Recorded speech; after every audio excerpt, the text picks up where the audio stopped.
deň chodia medzi náš národ, medzi našich ľudí, po našich chrámoch, hovoria o tom, čo je potrebné, aby človek skutočne dospel k došťatnému cieľu, ktorým je teda spása, zbožnenie teozis, a ktorí teda vynakladajú veľa námahy na to, aby nás poučili v tom, čo ich získali, tou duchovnou skúsenosťou, ktorú mnohé roky v podvihu, ktorý vedú ako mnísi, teda nám dokázali odovzdať. Dovoľte preto predstaviť týchto našich vzácnych hostí, a to archimandritu Teoklitosa, igumena Isikastria, svätého Azenia Kapadockého, ktorý sa nachádza na Chalkidikách, tej časti, ktoré mnohí poznáte. Potom je to archimandrita Grigorios, igumen Isikastria, svätého Jana Ruského, ktorý takisto mnohí poznáte, mnohí teda si tento monastýr navštívili. Potom je to archimandrita Palamas, igumen monastiera Panagia Kalipetra, je to pri mestečku Veria, myslím, že tam kázal apoštol Pavel, je to v centrálnej časti Grécka a napokon je to náš dobre známy, momentálne žijúci v Grécku jeromník Timotej, ktorý pochádza od nás zo Slovenska, ktorý je teda jeromníkom v monastýri svätého Jana Ruského, v Pevkokolí ako otec Grigori, v monastýri svätého Jana Ruského, kde teda títo ľudia nesú svoj podvih pred Hospodom Bohom a po ich privítaní teda odovzdám slovo, aby sa k vám prihovorili a teda tú hlbokú duchovnú skúsenosť odovzdali nám, nakoľko budeme schopní svojim srdcom, svojou dušou tieto poučenia prijať. Nech sa páči, otci.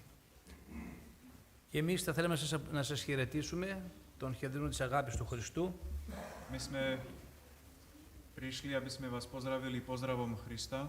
Είμαστε ευγνώμονες για την αγάπη σας που τόσες μέρες εκδηλώνετε συνεχώς σε εμάς τους ταπεινούς. Sme vďační za vašu lásku, za vašu pohostinnosť, ktorú prejavujete tieto dni.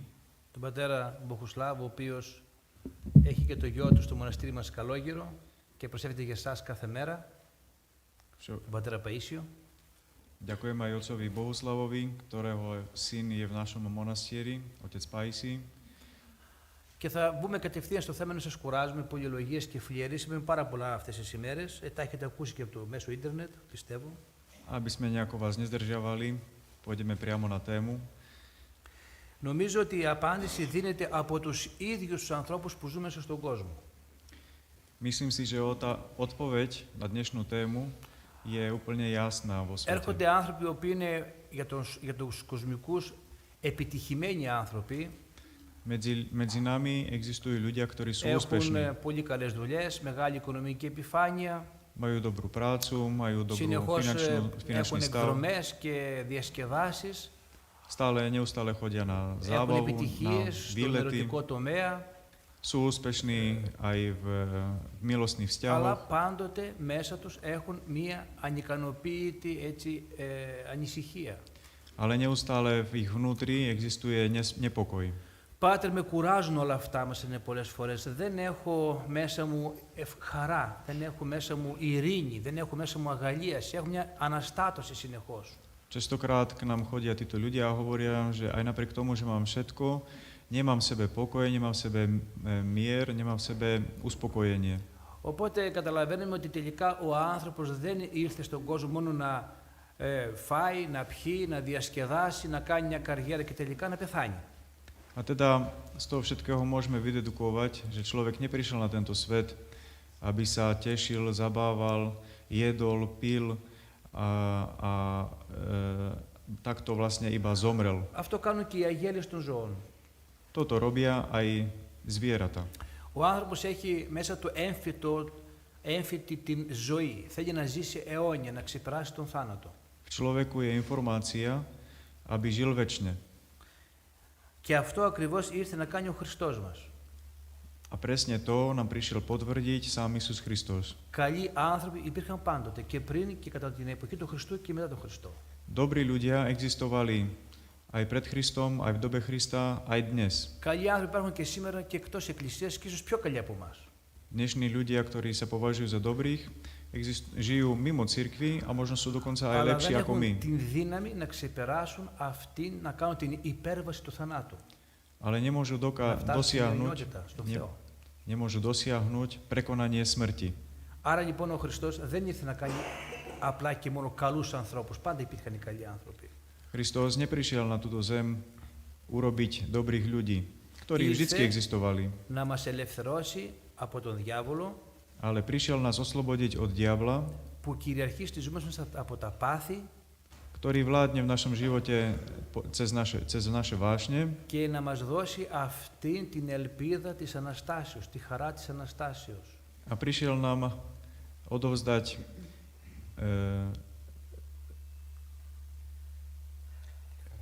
Της Αναστάσεως. radosť vzkriesenia. Άρα λοιπόν να μας δώσει ακριβώς αυτό που ψάχνουμε. Την Prišiel nám, απάντηση και το σκοπό και το τι ήρθαμε να κάνουμε πάνω στη γη. prišiel nám dať to, čo očakávame, aby sa naplnil cieľ nášho života. Όχι απλά με έναν έτσι τρόπο, με μια ιδεολογία, με μια θεωρία, Nie len nejakým spôsobom, nejakým teoretickým αλλά spôsobom, με μια πράξη ζωής ale prakticky v našom živote, που ο χριστιανός μέσα στην Εκκλησία τη βιώνει καθημερινά. ako ju žije jeden kresťan vo svojom živote každodenne. Κάθε μέρα, τι λέει ο Χριστός, ήγηκε η βασιλεία των ουρανών, ήρθε η βασιλεία των ουρανών. Kresťan si vždy v každý deň pripomína, že priblížilo sa nebeské kráľovstvo. Δηλαδή από τώρα ο κάθε χριστιανός μέσα στη μετάνοιά του, Od tejto chvíle každý kresťan vo svojom pokáni, ζώντας τη μυστηριακή ζωή της Εκκλησίας, žijúc tajomný život cirkvi, αγωνιζόμενος κατά των παθών του και των λογισμών του, ktorý sa snaží bojovať proti svojim vášňam, οδηγείται στην αιώνια ζωή και απολαμβάνει από τώρα αυτή τη χαρά του παραδείσου. je vedený k večnému životu a tak si predchutnáva raj. Επομένως, δεν χρειάζεται να πούμε κάτι στους εκτός εκκλησίας ανθρώπους παρά έλα και δες. Έρχου και είδε. Όταν βρήκε ο Φίλιππος ο Ναθαναήλ και του είπε βρήκα τον Χριστό.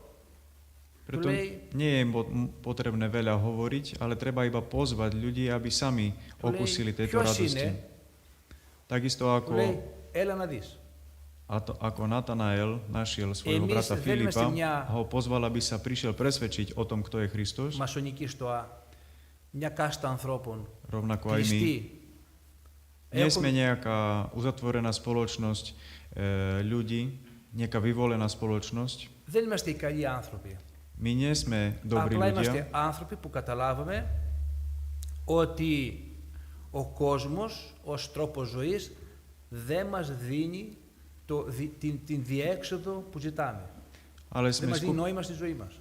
sme tí, ktorí sme pochopili, že tento svet nám nemôže ponúknuť východisko v tomto živote. Ακούσαμε το κάλεσμα του Χριστού Počuli και ο sme, καθένας μας προσπαθεί να ανταποκριθεί στο κάλεσμα αυτό. počuli sme Kristovo pozvanie a každý z nás osobitným spôsobom odpovedá na jeho pozvanie. Είμαστε δηλαδή απλά άνθρωποι εν μετανία. To znamená, môžeme sa považovať za obyčajných ľudí, ktorí sa snažia žiť v pokáni. Γι' αυτό μας λέει κανείς, εσείς είστε οι καλοί άνθρωποι της Εκκλησίας, που Preto κάνετε αυτό, εκείνο, το άλλο. niekto sa môže nás opýtať, teda vy ste dobrí ľudia, dobrí kresťania? Όχι, δεν είμαστε οι καλοί άνθρωποι. Nie sme dobrí Γι' ľudia. αυτό ήρθαμε στο Χριστό να μας καθαρίσει τις ψυχές μας, Prišli sme ku Christu, aby nám očistil naše duše, να μας οδηγήσει στη δική του, στην αιώνια βασιλεία του, διότι αυτός είναι μόνο το πέρασμα. Δεν έχουμε επιλογές στον κόσμο αυτόν. aby nás priviedol do tejto večnosti, pretože nemáme inú možnosť. Ως κτιστά όντα δεν έχουμε απεριόριστες επιλογές. Ako stvorenia nemáme neobmedzené možnosti. Δύο επιλογές έχουμε. Máme dve možnosti. Ή κόσμος Buď svet, ή Χριστός. alebo Kristus. Και αυτές οι δύο καταστάσεις είναι που συγκρούονται μέσα στους αιώνες. A tieto dva druhy spôsobov života Αλλά τι sa λέει ο Χριστός? neustále medzi sebou priečia. Ότι ο κόσμος, επειδή ανήκει στον διάβολο, είναι καταδικασμένος να πεθάνει, ως αμαρτία δηλαδή, ως φθορά. Keďže svet, ktorý je ovplyvnený diablom, je odsúdený na smrť Και επειδή εγώ σας εξέλεξα τον κόσμο αυτόν, θα σας μισήσει ο κόσμος. a ja som prišiel vás som si vás vyvolil z tohto sveta a preto vás Και svet θα σε οδηγήσει nenávidí ακόμα και σε μαρτύρια και σε διώξεις. a preto budete prenasledovaní. Αλλά μην φοβάστε, διότι για εσάς έχω ετοιμασμένη την αιώνια ζωή, τη βασιλεία των ουρανών. Ale nebojte sa, pretože práve pre vás som pripravil večný Από τη život. μια ο διάβολος προκαλεί με τις απολαύσεις της επίγειας ζωής που τελικά όμως κουράζουν και σκοτώνουν τον άνθρωπο ψυχικά και σωματικά. Na jednej strane diabol a svet ponúka človeku Πόσο, rôzne pôžitky, πόσο μπορεί να ktoré φάει však ένας v άνθρωπος, skutočnosti trápia človeka a ho unavujú. πόσο μπορεί να φάει, πόσο μπορεί να συνάξει πλούτο ένας άνθρωπος, Koľko potrebuje sa πόση človek, εξουσία να λάβει στα χέρια του, aby nazbieral nejaký majetok, nejaké πόσο να blaha, αμαρτήσει σαρκικά. koľko môže hrešiť telesne. Όλα τελειώνουν στον τάφο. Všetko končí však v hrobe. Και από την άλλη έχουμε μια ασκητική, μια A na druhej πορεία strane μέσα στην Εκκλησία, máme jednu duchovnú που askézu, όμως κάνει τον άνθρωπο με δυο ελιές και ένα κομμάτι ψωμί να είναι ευτυχισμένος. a v konec koncov človek s 2 olivami a 1 suchárom môže byť Απόδειξη veľmi šťastný vo svojom živote. του καθενός μας η μεταμόρφωση. Α, Τι τα- ήμασταν, τι ζούμε, A tak žijeme našu premenu v porovnaní s kým sme boli a kým και sme με dnes. μια εξομολόγηση. Ειλικρινή. A toto pretvorenie sa môže nastať jednou čistou Τα spovedou. εκατομμύρια των Αγίων μας με τα ιερά συγκινήματα και λείψανα που ευωδιάζουν, μυροβλίζουν και θαυματουργούν. Milióny našich svätých, ktorých sväté ostatky vykonávajú zázraky a tečie z nich míro, Και ως θωμάδες μπορούμε να ψηλαφίσουμε τον Χριστό. sú dôkazom toho. A Επιτρέπεται. my ako neverní Tomášovia môžeme sa dotknúť týchto ostatkov a presvedčiť sa o pravde. Και κλείνουμε με ένα παράδειγμα. A chcem ukončiť jedným Κάποτε príkladom. πήγε ένας Αμερικάνος στον Άγιο Παΐσιο Kedysi navštívil starca Pán Paisia, jeden Američan, και του είπε εμείς πήγαμε στο φεγγάρι, πήγαμε στον Άρη, βγήκαμε στο διάστημα. a začal sa chváliť pred starcom Paisiom, hovoriac, že my sme sa dostali na mesiac. Εσείς τι κάνατε εδώ οι καλόγεροι σε αυτή την έρημο? Vy čo tu narobíte v tejto púšti? Και του απέντησε με πόσα δισεκατομμύρια δολάρια Pýta sa ho, koľko miliónov, που με αυτά θα μπορούσατε να λύσετε την φτώχεια της γης σε όλους τους ανθρώπους του πλανήτη. koľko miliónov dolárov je potrebných na jeden takýto let do vesmíru, ktorý by ste mohli použiť με δυο na ελιές uspokojenie chudobných. και ένα παξιμάδι φτάσαμε στον παράδεισο. Starec Paisi mu doplnil, že my i jedným suchárom sme vždycky v raji.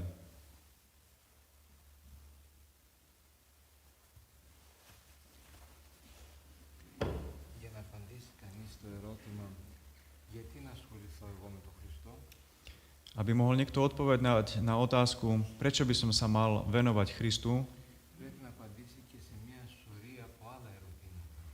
musí odpovedať aj na množstvo iných otázok. Υπάρχει Θεός, ποιος κατασκεύασε αυτόν τον κόσμο, Existuje Boh. Kto stvoril tento svet?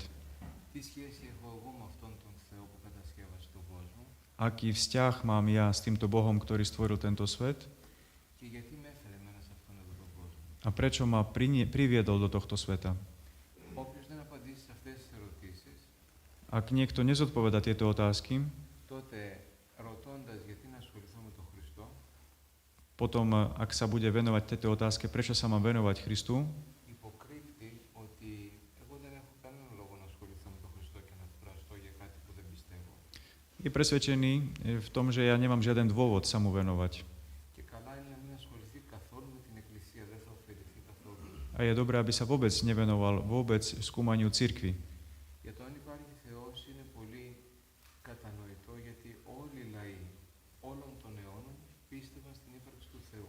O existenciu Bohu svedčia aj mnohé iné národy, ktoré vždy verili v jeho existenciu. Τους πρώτους αιώνες της δημιουργίας του ανθρώπου οι άνθρωποι ζούσαν πολλούς αιώνες όπως ο Αδάμ 1000 χρόνια, 900 χρόνια γιατί έπρεπε να μεταδοθεί αυτή η γνώση πώς ήταν ο παράδεισος και ποιος τους δημιούργησε. Prvé storočia po stvorení človeka ľudia žili veľmi dlho, napríklad ako Adam, viac ako 900 rokov, aby preniesol túto informáciu na svojich potomkov. Μετά τον πύργο της Βαβέλ όμως οι άνθρωποι ξεχάσαν ότι ο Θεός είναι ο δημιουργός Po dobe, kedy bola babylonská väža, ľudia zabudli na to, že Boh existuje και ήρθαν οι φιλόσοφοι οι οποίοι προσπαθούσαν να κατανοήσουν για ποιο λόγο είμαστε σε αυτόν τον κόσμο και ποιος δημιούργησε αυτόν τον κόσμο. a objavili sa filozofi, aby nám priblížili existenciu Boha a zmysel našej existencie na tomto svete. Η σύγχρονη επιστήμη κατέληξε σε ένα ανόητο εντελώς αποτέλεσμα. Súčasná veda dáva úplne nejasnú odpoveď. Ότι ο κόσμος δημιουργήθηκε τυχαία. Hovoriac, že svet bol stvorený náhodou. Δηλαδή εσάς σας φαίνεται πολύ λογικό Vám sa bude zdať úplne prirodzené, ότι κάποιος πέταξε στον αέρα όλα αυτά τα τούβλα, τα τσιμέντα, τα υλικά και δημιουργήθηκε ένας ναός. že niekto vyhodil do vzduchu tehly, cement a vytvoril sa z toho tento svet. Αυτή η ανοησία επικρατεί σήμερα στον επιστημονικό κόσμο και πιστεύουν ότι αυτό έτσι έγινε, τυχαία. A táto hlúposť dnes prevláda vo vedeckom svete a veria tomu, že tak sa to stalo. Όπως επίσης μας λένε ότι όλα έγιναν μετά από μία έκρηξη. Rovnako ako sa nás snažia presvedčiť o tom, že všetko sa stalo po nejakom výbuchu. Τι υπήρχε πριν από αυτή την έκρηξη? Čo existovalo pred týmto výbuchom, veľkým treskom? Από πού δημιουργήθηκε αυτό η ενιαία ύλη που έγινε, που εκρήχθηκε? Kto stvoril túto prvotnú hmotu, ktorá vybuchla? Επομένως, σε έναν σόφρονα άνθρωπο είναι αυταπόδεικτο ότι υπάρχει Θεός. Teda jeden rozumný človek dokáže pochopiť, že existuje Boh. Πολλοί φιλόσοφοι το κατάλαβαν αυτό το πράγμα και βρέθηκαν στο δίλημμα τι σχέση εγώ έχω με αυτόν τον Θεό. Mnohí filozofi pochopili tento vzťah a snažili sa pochopiť vzťah človeka s Bohom. Και είπαν μερικοί ότι είναι πολύ ψηλά μέσα στα σύννεφα και δεν ασχολείται με εμάς. Niektorí vraveli, že Boh sa nachádza vysoko nad oblakmi a on nás nezaujíma. Μα τότε πόσο ανόητο είναι να δημιουργήσει πλάσματα τα οποία τα άφησε στην τύχη του και δεν ενδιαφέρονται γι' αυτό. Aká to je hlúposť, že by stvoril všetky tieto svoje stvorenia a vôbec sa o ne nezaujímal. Συνεπώς, εγώ με τον Θεό έχω μια ιδιαίτερη σχέση. To znamená, aby sme to dokázali pochopiť, musíme si pripustiť, že my s Bohom máme jeden výnimočný vzťah. Και σε όλες τις απαντήσεις που δίνουν οι θρησκείες όλου του κόσμου, A odpovede, ktoré dávajú všetky náboženstvá na svete, όσο και να ρωτήσουμε, θα μας δώσουν απαντήσεις για το πώς θα ζήσουμε σε αυτή τη ζωή πολύ όμορφα. a keď ich budeme skúmať, všetky odpovede končia tým, ako má žiť človek na tomto svete. Η μόνη πίστη η οποία δίνει μια πραγματικά λογική απάντηση Jediná z týchto odpovedí, ktorá sa môže považovať za logickú, είναι ότι σας έκανα εσάς, τους ανθρώπους, εγώ ο Θεός, για να γίνετε κι εσείς σαν και εμένα. je, že hovorí nám Boh, stvoril som vás, aby ste sa mi stali podobní, teda bohovia. Όταν βάλουμε ένα σίδερο έξω στην βροχή και στον αέρα, Ak postavíme nejaký kus železa vonku na dážď, το σίδερο αυτό σκουριάζει και διαλύει, τελειώνει. to železo začne pomaličky hrdzavieť a bude sa rozpadať. Όταν αυτό το σίδερο το πάρω και το βάλω δίπλα σε μια φωτιά δυνατή, Ak toto železo postavím do ohňa, do silného ohňa, το σίδερο παίρνει οι ιδιότητες της φωτιάς χωρίς να τα έχει στην πραγματικότητα, αλλά τα παίρνει, τα δανείζεται από τη φωτιά και γίνεται ζεστό, φωτεινό. toto železo začína preberať všetky tieto vlastnosti ohňa, začne červenať, začne byť horúce. Ακόμα και αν δεν πιστεύαμε ότι η σχέση μας με τον Θεό είναι ζωντανή, Aj keby sme mohli neveriť, že náš vzťah s Bohom je silný, βλέποντας ανθρώπους που βάλαν την ψυχή τους κοντά στο Θεό και πήραν ιδιότητες του Θεού, όπως το σίδερο και τη φωτιά, mnohí ľudia, ktorí sa snažili postaviť svoju dušu v blízkosti Boha, tak ako to železo do ohňa, τότε προβληματιζόμαστε και λέμε άρα υπάρχει μια ζωντανή σχέση η οποία κάνει τον άνθρωπο πολύ ευτυχισμένο. vtedy dokážeme pochopiť, že existuje silný vzťah, ktorý nám môže veľa pomôcť. Και για να αξιολογήσει aby niekto mohol ohodnotiť život, vždycky to robí na konci tohto života. Βρέθηκα κοντά σε ανθρώπους που στο τέλος της ζωής τους άλλοι είχαν ζήσει πολύ πνευματικά και άλλοι πολύ κοσμικά. Mal som možnosť byť pri ľuďoch, ktorí končili svoj život. Jedni z nich boli, ktorí žili život v blízkosti Boha a mnohí boli tí, ktorí boli vzdialení od Boha. Έβλεπε σε αυτούς που είχαν ζήσει πολύ κοσμικά ότι οι τελευταίες τους στιγμές ήταν μια φοβερή αγωνία, μια φοβερή στεναχώρια και θλίψη για όλα αυτά που αφήναν πίσω. Tí, ktorí žili svetský život, na ich tvári bol zobrazený smútok a žiaľ v tomto momente ich odchodu z tohto sveta. Και άλλους που είτε είχαν ζήσει πλούσια ή φτωχά με οικογένεια ή σαν μοναχοί. Iní, ktorí žili bohato, žili v prepichu, buď v rodine alebo sami, Με πολύ καλή σχέση με τον Θεό, mali však dobrý vzťah s Bohom, οι οποίοι έφευγαν από τη ζωή με πολύ χαρά. odchádzali z tohto života s veľkou radosťou. Αυτό το πράγμα προβληματίζει κάθε λογικό άνθρωπο. Toto myslím si, že vzbudzuje premýšľanie v každom človeku. Πέστε μου, είμαστε σίγουροι ότι σήμερα το βράδυ όλοι θα πάμε να ξαπλώσουμε στα κρεβάτια μας? Povedzte mi, sme všetci presvedčení o tom, že pôjdeme dnes si všetci ľahnúť? Ή αν το θέλετε, πόσοι σήμερα από όλο τον κόσμο δεν θα προλάβουν να ξαπλώσουν στα κρεβάτια τους? Alebo povedzme tak všeobecne, koľky na tejto planete dnes nestihnú si ísť ľahnúť do svojej postele? Ή θα ξαπλώσουν και θα βρεθούν ξαφνικά κάπου αλλού που δεν το περιμένουν. Alebo si ľahnú a sa ocitnú na nejakom inom mieste, o ktorom vôbec nečakali. Ο σκοπός λοιπόν του ανθρώπου είναι να συναντήσει τον Δημιουργό. Teda cieľom nášho života je, aby sme sa stretli s našim stvoriteľom. Και δεν υπάρχει τρόπος να ζήσει κανείς ευτυχισμένος σε αυτή τη ζωή αν δεν έχει στο νου του ότι πρέπει να συναντήσει αυτόν τον Θεό. A neexistuje spôsob, ako žiť na tomto svete, ak človek nemá vždy na mysli, že cieľom môjho života je stretnutie sa s môjim stvoriteľom. Αν το θέλετε, το είπαμε και σε μια από τις προηγούμενες ομιλίες, Môžem vám pripomenúť niečo, čo sme hovorili na predchádzajúcich stretnutiach. ο Θεός που τα έκανε όλα τέλεια και καλά, Boh, ktorý všetko stvoril veľmi rozumne a správne, μου έδωσε και εμένα όλες τις χάρες και ευλογίες του κόσμου. aj mne odovzdal všetky radosti a požehnanie tohto sveta. Εγώ όμως στην πραγματικότητα δεν είμαι καλός άνθρωπος. Ja v skutočnosti nie som dobrý človek, Νευριάζω, ζηλεύω, κάνω κακές σκέψεις. rozčuľujem sa, žiarlim, mám zlé myšlienky. Αυτό σημαίνει ότι δεν είμαι σώος. To znamená, že nie som celistvý. Σώος στα αρχαία ελληνικά σημαίνει ολόκληρος. A to sa vlastne vyjadruje tým slovom v gréčtine, nie som celistvý, nie som úplný. Ο Θεός έκανε την αρετή μέσα μου. Boh ma obdaroval cnosťou. Όταν λείπει η αρετή υπάρχει ένα κενό.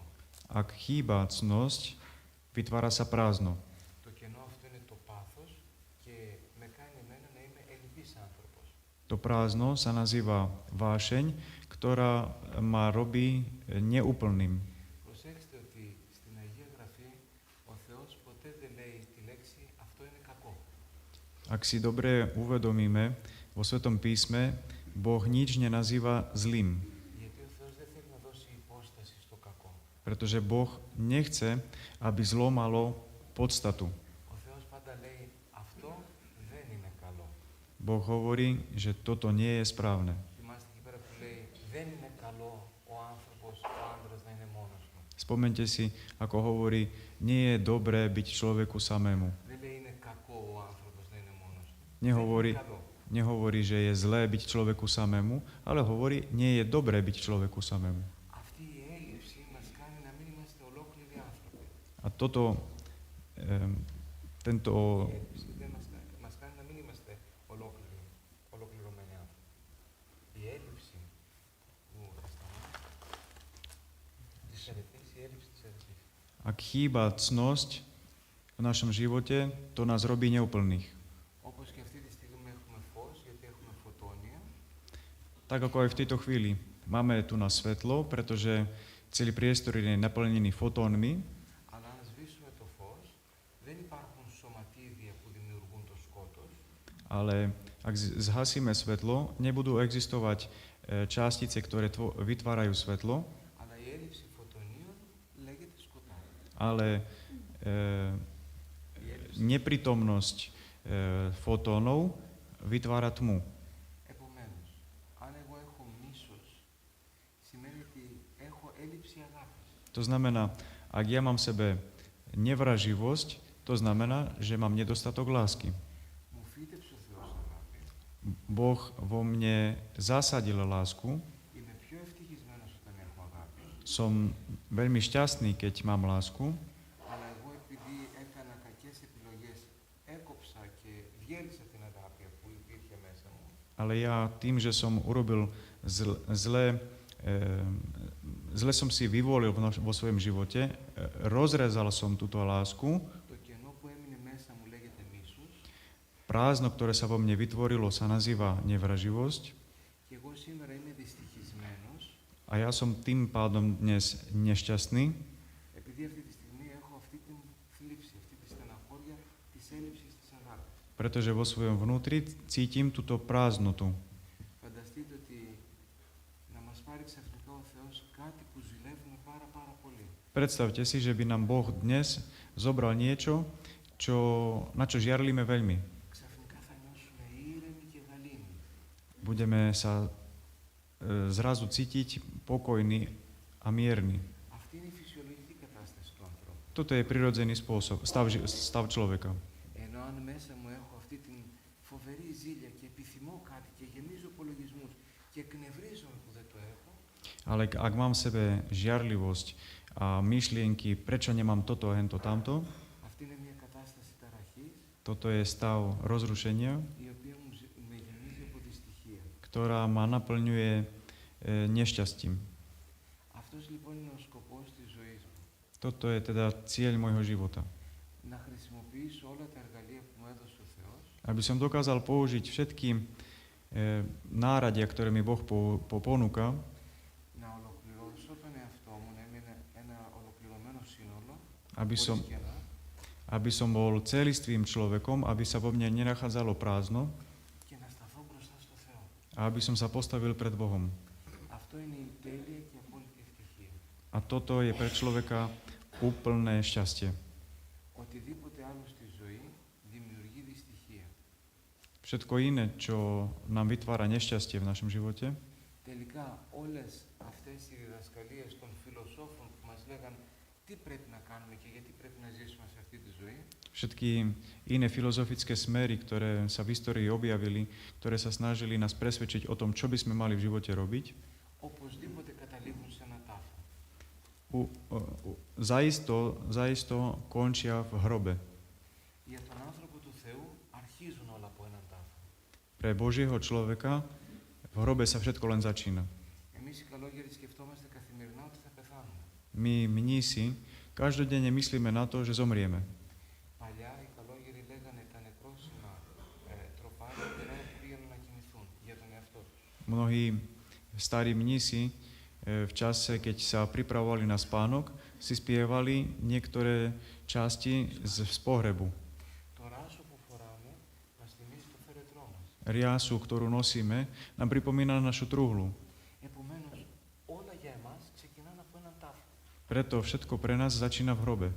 Ο τάφος είναι το σημείο 0 για να φτάσουμε στο 1000. Hrob je pre nás nulový bod, aby sme sa dostali k tisícam. Ρωτήστε έναν άνθρωπο που είναι εκτός εκκλησίας τι είναι για αυτόν ένας τάφος. Opýtajte sa jedného človeka, ktorý je mimo cirkvi, čo pre neho znamená hrob. Το οριστικό τέλος. Povie vám konečný koniec. Και επειδή ο πατήρ Γρηγόρης μου ειδοποιεί ότι ολοκλήρωσα τον χρόνο μου, A keďže musím končiť, νομίζω ότι είναι για όσους θέλουν να ασχοληθούν με το Θεό všetci, ktorí sa chcú venovať Bohu, αυταπόδεικτο ότι πρέπει αυτή η ζωή να περάσει με τον χειρότερο και δυσκολότερο τρόπο. je potvrdené, že v tomto svete je to veľmi, veľmi ťažké. Εάν ένας έρχεται στην εκκλησία για να πάνε καλά οι δουλειές του, για να βρει σωστούς ανθρώπους, για να έχει αγάπη, για να έχει ευτυχία, Ak si niekto myslí, že príde do prostredia cirkvi, aby mal šťastný život, aby mal úspech, aby stretol najlepších ľudí, Αυτός ένας άνθρωπος ψάχνει να φτιάξει το διάστημα από τώρα μέχρι τον τάφο του καλύτερο. ten sa bude snažiť vytvoriť časový priestor od teraz až po hrob, aby bol čo najlepší. Ανούσιος σκόπος. Je to neopodstatnené správanie. Ας αγωνιστούμε να φτιάξουμε από τον τάφο και μετά τη ζωή μας. Snažme sa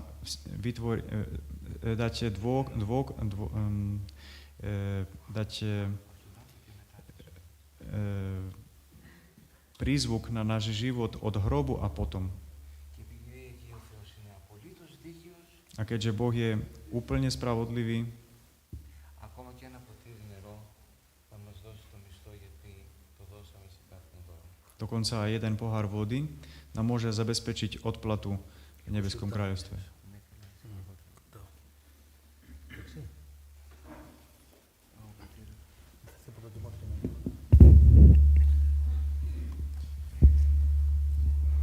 Και δεν ακούει ο γέροντας. Θα έρθει ο Τιμόθεος δίπλα για να το βοηθάει.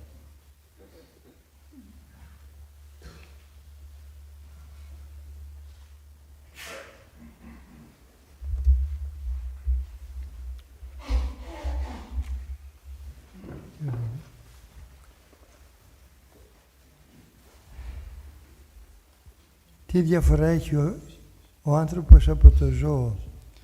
Aký je rozdiel medzi človekom a zvieraťom? Ζωή έχει ο άνθρωπος και κινείται. Život má človek a pohybuje sa. Ζωή έχει και το ζώο και κινείται Život má aj zviera a pohybuje sa. και πολλαπλασιάζεται, Rozmnožuje sa, αφήνει απογόνους zanechávať potomkov και είτε το σφάξουμε είτε ψοφήσει πάει στην αφάνεια. a Δεν έχει συνέχεια η ζωή του, či zdochne samo, στην alebo ho, ανυπαρξία. alebo ho zabijeme, dostáva sa do stavu nebytia. Ο άνθρωπος από την ώρα της συλλήψεως μέσα στη μήτρα της μητέρας του Človek od momentu splodenia v maternici matky αρχίζει η αιωνιότητα. začína jeho večnosť. Γι' αυτό και η έκτρωση Preto είναι, potrat είναι φόνος, γιατί στερούμε τον άνθρωπο από την αιωνιότητα je vražda, pretože zabraňujeme tomu človeku žiť vo večnosti, από το να κερδίσει την αιώνια ζωή εις το Θεό. Όμως, γι' αυτό το λόγο ήρθε ο Κύριος, για να μας δείξει τον τρόπο με τον οποίο οφείλουμε να ζούμε στην παρούσα ζωή. Kristus prišiel na tento svet, aby nám predložil spôsob života, ktorým by sme mali dosiahnuť večnosť. Και η αγάπη του Θεού στον κάθε άνθρωπο, Božia láska voči každému človeku, είτε είναι μαύρος, είτε είναι λευκός, είτε είναι κίτρινος, či je čierny, či je biely, či je žltý, έχει δώσει μια φωνή εδώ μέσα που τη λέμε συνείδηση. každému človeku dal jeden hlas, ktorá sa nazýva svedomie. Και είναι εκείνη η φωνή η οποία πολλές φορές όταν κάνουμε το λάθος μας ελέγχει και λέει αυτό που έκανες δεν ήταν σωστό. Je to hlas, ktorý v čase, keď robíme niečo nesprávne, sa začína v nás ozývať. Όταν κάνουμε όμως κάτι σωστό, τότε η συνείδηση μας δίνει χαρά μέσα. Ak robíme niečo správne, vtedy tento hlas nás uspokojuje. Ο Απόστολος Παύλος στην προς Ρωμαίους επιστολή λέει ξεκάθαρα Svätý apoštol Pavol v liste k Rímskym hovorí veľmi jasno. χαρά και ειρήνη παντί του εργαζομένου των αγαθών. Χαρά και ειρήνη Pokoj a láska σε αυτόν που κάνει το θέλημα του Θεού των αγαθών. tomu, ktorý vykonáva Božiu vôľu. Θλίψεις και στεναχωρία παντί του εργαζομένου των πονηρών. Το λέω σε παράφραση.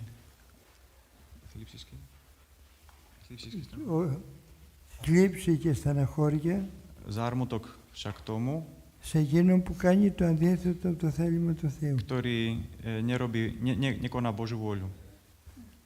Άρα, προκειμένου να είναι ο άνθρωπος χαρούμενος, οφείλει όχι απλώς να πιστεύει στο Θεό, Preto, aby človek bol šťastný, nestačí, aby veril v Boha, αλλά να κάνει το θέλημα του Θεού. ale musí vykonávať aj jeho vôľu. Και εκείνο το οποίο μας λέει ο ίδιος ο Κύριος, To, čo nám hovorí sám Hospodin, «Όστις θέλει ο οποίος μου ακολουθήν, kto ma chce nasledovať, απαρνησάς το εαυτόν και αράτω το σταυρόν αυτού και ακολουθήτω με». nech zaprie sám seba, zoberie na seba svoj kríž a nech ma nasleduje. Δηλαδή εκείνο το οποίο θέλει από μας είναι να πιστεύουμε στον Χριστόν και να κάνουμε το θέλημα του Χριστού. Teda chce od nás, aby sme v Neho nielen verili, ale aj vykonávali Jeho vôľu. Γι' αυτό και ο Κύριος μας έδωσε τις εντολές τις οποίες οφείλουμε να μελετούμε το Λόγο του Θεού και να τον εφαρμόζουμε. Preto Boh nám dáva tú možnosť, aby sme skúmali Jeho slovo a ho uplatňovali vo svojom živote. Και ο ίδιος ο Κύριος μας έδειξε το παράδειγμα με τη ζωή του Sám πώς Hospodin nám πρέπει και ukázal, εμείς να ζούμε σαν χριστιανοί. sám Hospodin ukázal príklad života, ktorý by sme mali nasledovať. Μας έδειξε το μάθημα της προσευχής. Μας έδειξε με τη ζωή του. Naučil nás modliť sa, Μας έδειξε ακόμη και το μάθημα της νηστείας. naučil nás pôstu, Μας έδειξε το μάθημα της υπομονής naučil nás trpezlivosti και η όλη του ζωή ήταν και είναι ένα φωτεινό παράδειγμα για τον καθένα από μας. a celý jeho život je jedným svetlým príkladom pre každého z nás. Το παράδειγμα αυτό το ακολούθησαν μυριάδες ανθρώπων, μαρτύρων και οσίων, Tento príklad nasledovali milióny ľudí, milióny mučeníkov, που βρίσκονται στον ουρανό. ktorí sa nachádzajú v nebesiach. Είναι τόσοι Άγιοι που τους βλέπουμε εικονισμένους εδώ στην Εκκλησία Sú to všetci tí svätí, ktorých vidíme aj tu v chráme na stenách. και τους τιμούμε και παρακαλούμε να μεσητεύουν για μας. Ctíme si ich a prosíme ich, aby oni tiež orodovali za nás. Πώς όμως έγιναν Άγιοι? Ako sa stali svätými? Επίστευσαν απόλυτα στην αγάπη του Θεού. Uverili v plnosti v lásku Boha. Αλλά η πίστη δεν ήταν θεωρητική, ήταν πρακτική. Ale ich viera nebola iba teoretická, ale praktická. Γι' αυτό το λόγο και ο Απόστολος Ιάκωβος λέει «Δείξον με την πίστη σου εκ των έργων σου». Preto aj apoštol Jakub hovorí, ukáž mi svoju vieru na základe svojich skutkov. Γιατί πίστης άνευ έργων νεκρά εστίν. Pretože viera bez diel je mŕtva. Bez skutkov je mŕtva. Γι' αυτό το λόγο και ο Άγιος Παΐσιος έλεγε Preto aj svätý Pajsí hovorieval, ότι η λογική, η κοσμική λογική μας βγάζει έξω από την πίστη. naša ľudská logika nás oddaľuje od viery. Και έτσι ο άνθρωπος, πολλοί από τους σύγχρονους ανθρώπους ακολουθούν το τι τους ευχαριστεί και όχι τι τους ωφελεί πνευματικά. Preto súčasný človek dnes nasleduje to, čo ho uspokojuje a nie to, čo mu je na úžitok. Και έτσι εκείνο που έχει σημασία είναι ο Χριστός μας έδωσε τα μέσα για των οποίων μπορούμε να σωθούμε. Preto to, čo má význam pre nás, je, že Boh nám dal všetky prostriedky k tomu, aby sme mohli byť spasení. Έχουμε τη διδασκαλία του γραμμένη στην Αγία Γραφή. Máme jeho učenie zapísané vo Svetom písme, Στην Παλαιά και στην Καινή Διαθήκη. v Starom a Novom zákone. Πλήθος ανθρώπων ακολούθησαν τον δρόμο του Θεού, όλοι οι Άγιοι και όλοι οι μάρτυρες. mnohí svätí nasledovali tento príklad και ένιωσαν και νιώθουν σε όλες τις εποχές μέσα χαρά και ειρήνη. a vo všetkých dobách títo ľudia v sebe cítili radosť a pokoj. Και ο Άγιος Παΐσιος μας έλεγε να μελετάτε Αγία Γραφή και βίους Αγίων για να λεπτύνει η συνείδηση. Svätý Pajsi nám hovoril, aby sme študovali Sväté písmo a životy svätých, aby sa obmekčilo naše svedomie. Γιατί πολλές φορές ο άνθρωπος όταν κάνει τα ίδια λάθη, τις ίδιες αμαρτίες, Pretože človek, ak často opakuje tie isté hriechy, του γίνεται συνήθεια stáva sa to pre neho zvykom, και σιγά σιγά απομακρύνεται από την πίστη pomaličky sa vzdialuje od viery και απομακρύνεται από τη χαρά που δίδει ο Θεός σε εκείνους που πιστεύουν, το λατρεύουν, τηρούν τα μυστήρια της Εκκλησίας, μετάνοια, εξομολόγηση, Θεία Κοινωνία κλπ. vzdialujú sa od Krista, vzdialujú sa od všetkých tých prostriedkov, ktoré cirkev ponúka, spoveď, prijímanie, chodenie do chrámu και στερούνται τη χαρά την οποία δίδει ο Θεός σε εκείνους που τον πιστεύουν και τον λατρεύουν και τον υπακούν, γιατί αγαπά το Θεό εκείνος ο οποίος στηρεί τις εντολές Του. a tak vlastne strácajú aj túto radosť, pokoj, ktorú Boh dáva ľuďom, ktorí chcú ho nasledovať.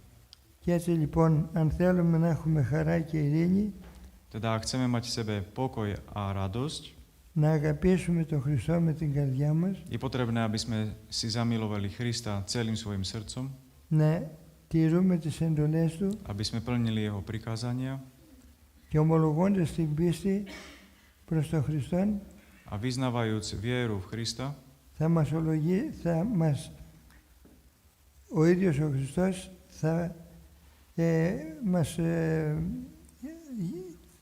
είναι ο σωτήρας και λυτρωτής vtedy pochopíme, že Isus Kristus je náš spasiteľ και θα αξιωθούμε όλοι της επουρανίου βασιλείας a budeme všetci udostojení jeho nebeského kráľovstva.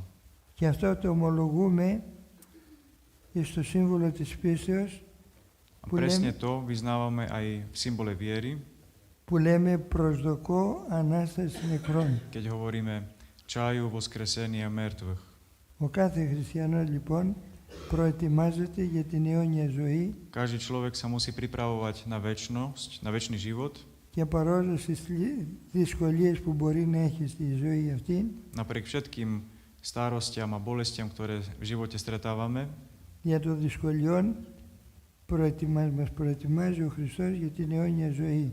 pretože skrze tieto ťažkosti nás Boh pripravuje na večnosť. Γι' αυτό το λόγο και λέω η πίστης άνευ έργων νεκρά εστίν Preto hovorí, že viera bez skutkov je mŕtva. και ότι δια πολλών θλίψεων θα εισέλθουμε στη βασιλεία των ουρανών. A skrze mnohých útrap dosiahnete nebeské kráľovstvo, Που λέει ο Απόστολος Παύλος. hovorí apoštol Pavol. Ναι, εδώ.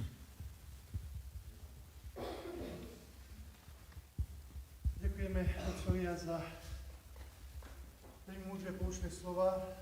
A ja si myslím, že mnohí z nás by mali veľmi veľa otázok, ktoré by sme chceli, aby ste nám na ne odpovedali, ale možno len pár slov k tomu, čo by nás zaujímalo. Malo chvíľu vstúpili do Svätého Veľkého postu a tak možno kým niektorí porozmýšľajú, ja na niektorú otázku, keď nie je na ňu veľmi zložitá odpoveď, veľmi dlho by sa dalo na tú otázku moju odpovedať, ale stále toľko, oči, keď sa ti podarí priložiť. Ako chotiť vášne, zlosť, nenávisť, podraždenosť, to, čo dnes v dnešnej dobe ako musím mnohokrát znášať, závisť voči komu si a čomu si. Čiže možno pár slovami, čo by sa dalo robiť, aby teda tieto vášne sme dokázali nejak krotiť sami v sebe. A medzi tým, kým teda zase neodpoveď, skúste vyrozmýšľať ďalej, čo by vás zaujímalo, čo by si chcel možno sa dozvedieť od týchto skúsených, duchovne skúsených otcov, starcov, gerondov. Σήμερα στην εποχή μας κυριαρχούν τα πάθη του θυμού, της ζήλιας, πώς μπορεί σήμερα ο άνθρωπος να χαλιναγωγήσει αυτά τα πάθη, ώστε να είναι σωστός χριστιανός. Μίλα. Δεν χρειάζεται. Δεν έχει μικρόφωνο. Πάντα υπήρχαν τα πάθη αυτά. Vždycky existovali tieto vášne, nielen dnes. Δεν χρειάζεται, δεν το καταλαβαίνω. Είναι χαρακτηριστικά του κόσμου αυτά. Je to prirodzenosť ľudstva. Απλώς ο άνθρωπος κάποια στιγμή καταλαβαίνει ότι αυτό που ζει δεν είναι δικαίωμά του. V podstate človek neskôr pochopí, že toto sa nepotrebuje. Ας πούμε, ο διάβολος το χρησιμοποιεί πάρα πολύ αυτό ως δόλωμα για να παρασύρει τις ψυχές των ανθρώπων. Častokrát diabol predstavuje tieto vášne ako jeho právo, aby si ho zotročil. Να πιείς. Máš právo si vypiť. Δικαίωμά σου να κάνει χρήση ουσιών. Máš právo brať drogy. Να ζήσεις μια έξαλλη ερωτική ζωή, σαρκική ζωή. Máš právo žiť zhýralý život sexuálny. Πόσο μάλλον είναι αυτό δικαίωμά μου όταν τελικά αυτό που κάνω γίνεται ο δικτάκτορας της ζωής μου και με κάνει έρμεο του πάθους αυτού.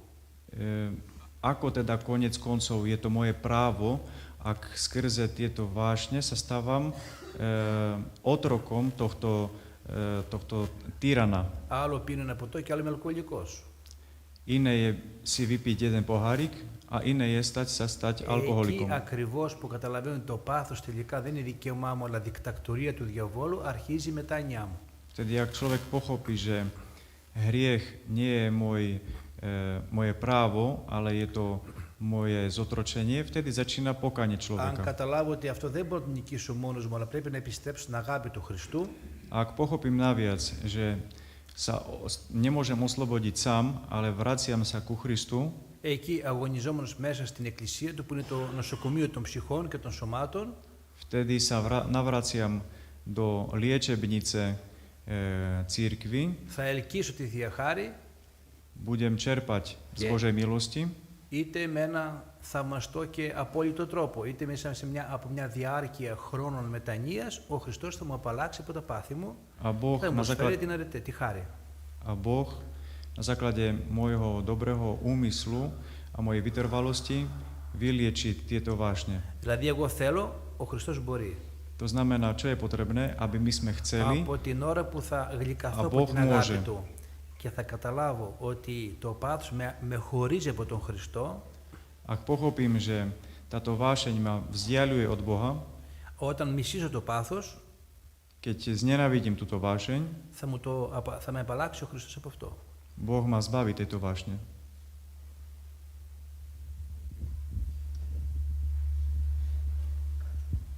Се паче, че вас малко някакви доза знак. Πες του. Някакви трапения.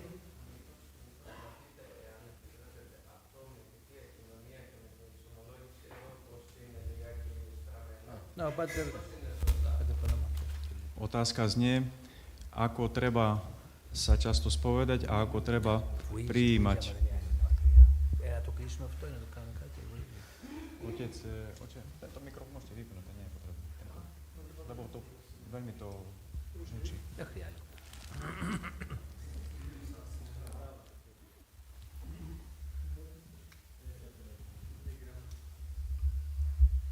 Trošku stiahnite aspoň.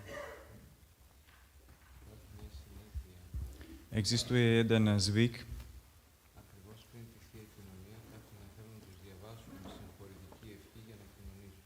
niektorí ľudia si želajú, aby pred Svetou Eucharistiou sme nad nimi prečítali razriešiteľnú modlitbu. Αλλά και στα δευτερόλεπτα που μεσολαβούν μεταξύ της συγχωρητικής ευχής και της Θείας Κοινωνίας, Ale v nasledujúcich sekundách, ktoré sú v tomto časovom rozmedzi medzi spoveďou a prijímaním, μπορεί ένας άνθρωπος να αμαρτήσει. môže človek znova zhrešiť.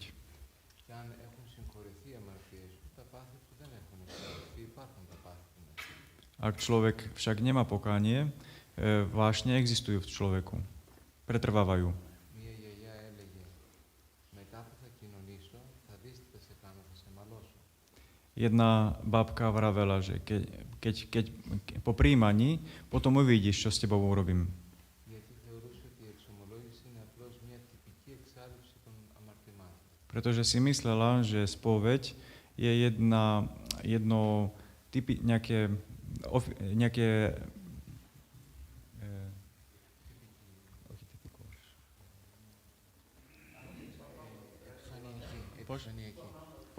formálne odstranenie hriechu, Αλλά ποτέ δεν μπορούμε να απαλλαγούμε από τα πάθη μας με έναν τέτοιο ψεύτικο τρόπο.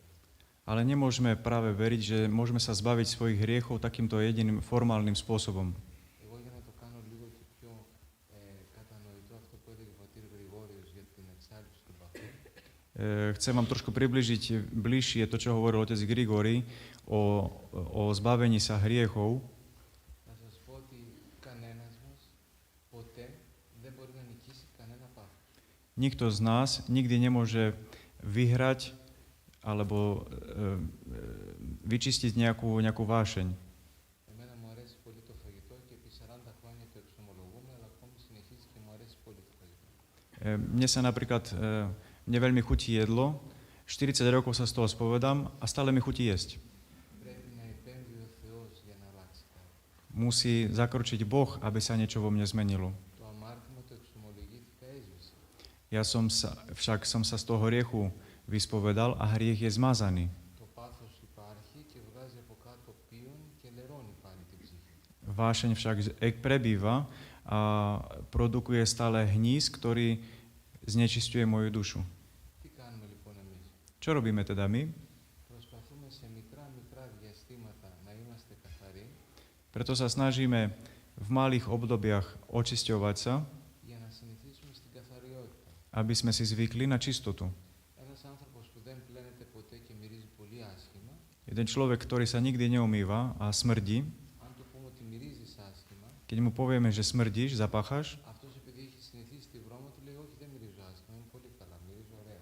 on nám odpovie, pretože si zvykol na tento smrad, povie si, že nesmrdí, pretože je na to zvyknutý. Όταν το βάλουμε όμως κάτω από το ζεστό νερό και λίγο το μπλένουμε, Keď však ho dáme do teplého kúpeľa a ho začneme umývať, αρχίζει και καταλαβαίνει την αίσθηση να είναι καθαρός.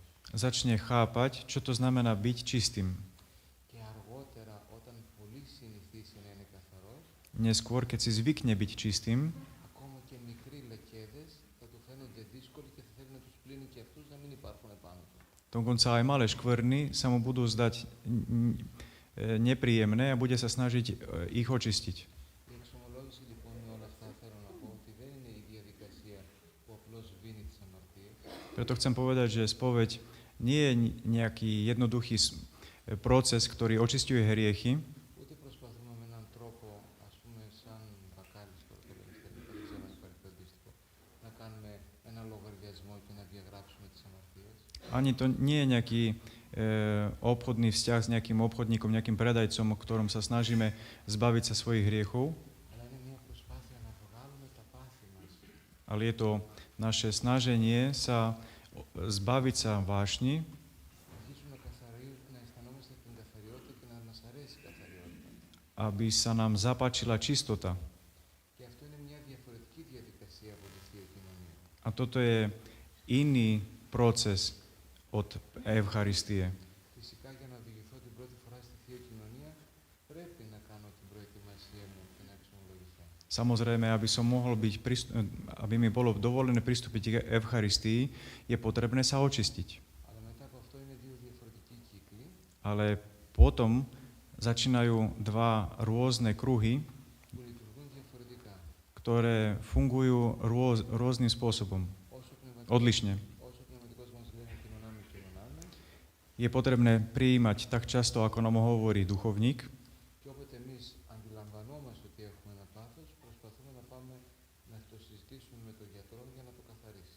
a keď na druhej strane vnímame, že máme nejakú vášeň, prichádzame k duchovníkovi, aby nám pomohol k liečbe tejto slabosti.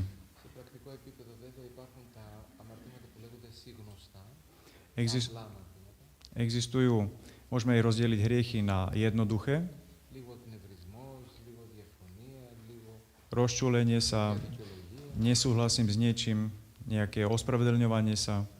Δηλαδή μικρούτσικα αμαρτήματα τα οποία τα οματοποιούμε για να τα πούμε στην επόμενη εξομολόγηση. Sú to nejaké malé hriechy, ktoré sa snažíme nejak zoskupiť, z ktorých sa spovedáme pri spovedi. Και ενδιάμεσα κοινωνάμε όσο μας έχει υποδείξει ο πνευματικός. A medzi spoveďami môžeme prijímať, koľko nám dovoluje náš duchovník. Υπάρχουν όμως και μεγάλα αμαρτήματα τα οποία εάν συμβούν πρέπει να διακοπεί η Θεία Κοινωνία και να το συζητήσουμε ξανά με τον γιατρό. Existujú však veľké hriechy, vážne hriechy, kde je potrebné, aby bola prerušená Eucharistia a čakáme na rozhodnutie duchovníka, kedy nám znovu dovolí po našej liečbe znovu prijímať.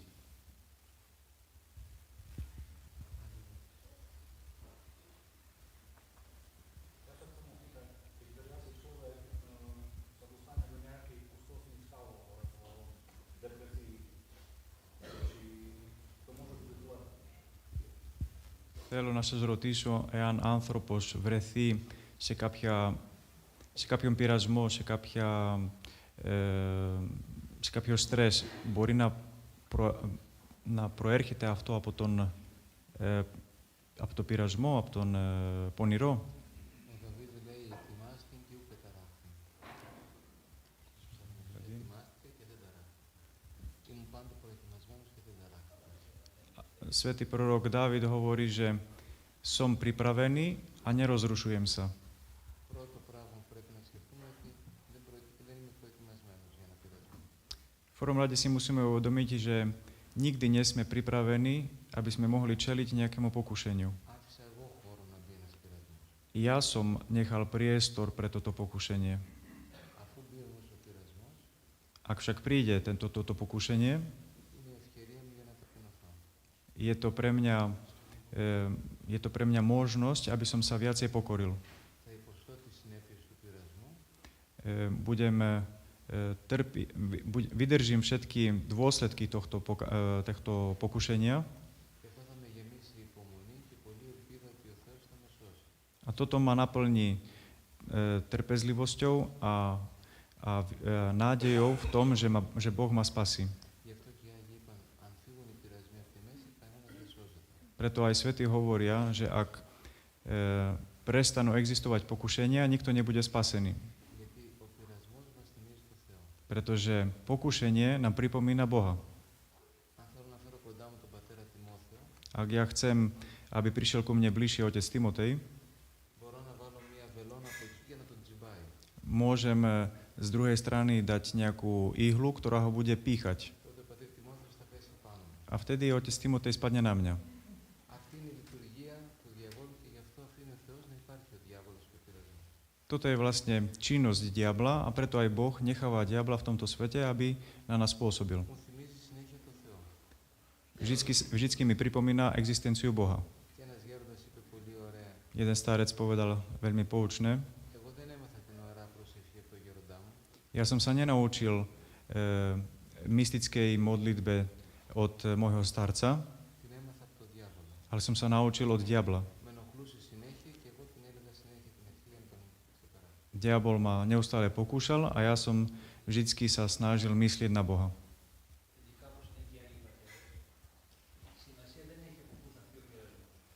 Tak ako hovoria svätí otcovia, nie je dôležité, odkiaľ príde pokušenie, či je to na základe nášho priestupku, alebo je to od diabla, alebo je to produkt nášho prostredia.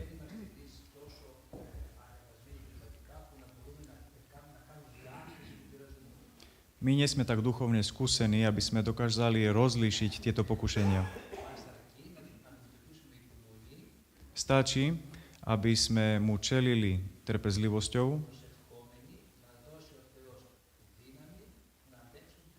v modlitbe, aby nám Boh dal silu, aby sme dokázali ho zniesť.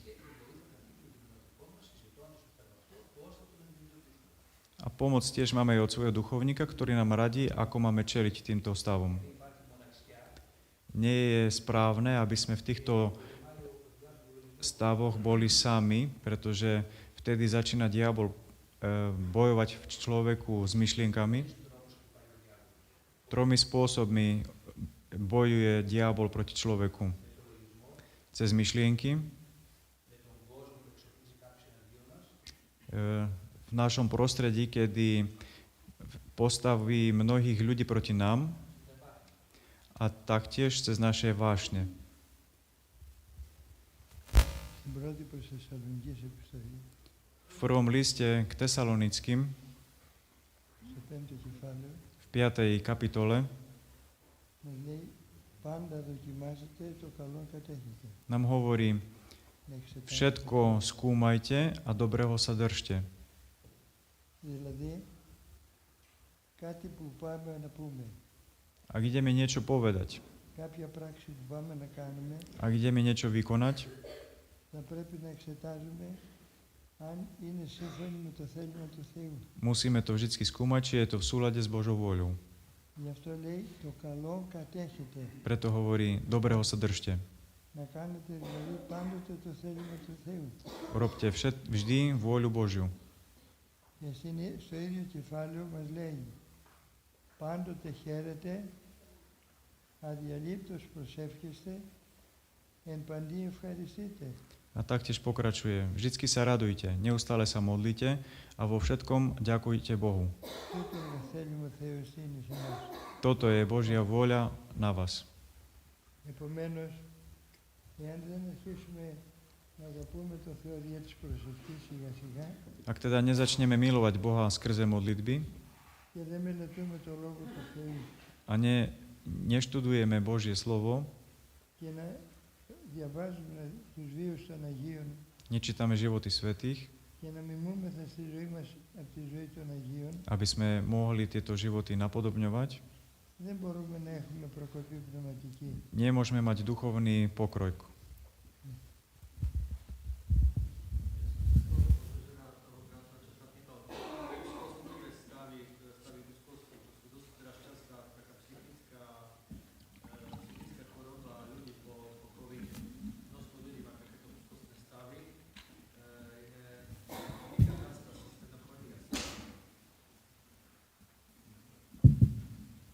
Πολλοί κόσμος σήμερα πάσχει από τη στεναχώρια ψυχολογικής καταστάσεως, πώς να αντιμετωπίζονται αυτές οι καταστάσεις.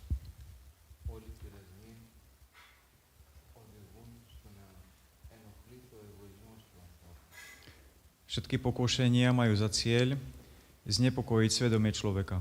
Ακόμα και οι ψυχολόγοι που επιστημονικά εξετάζουν αυτή την ασθένεια Dokonca aj psychológovia, ktorí vedecky skúmajú tento problém, αναγνωρίζουν ότι ενοχλείται ο εγωκεντρισμός του ανθρώπου από αυτή την ασθένεια vyznávajú, že skrze túto nemoc sa znepokojuje egocentrizmus človeka.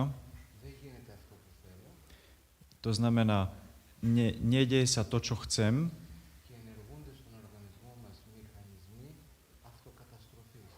a spúšťajú sa v našom organizme mechanizmy seba zničenia.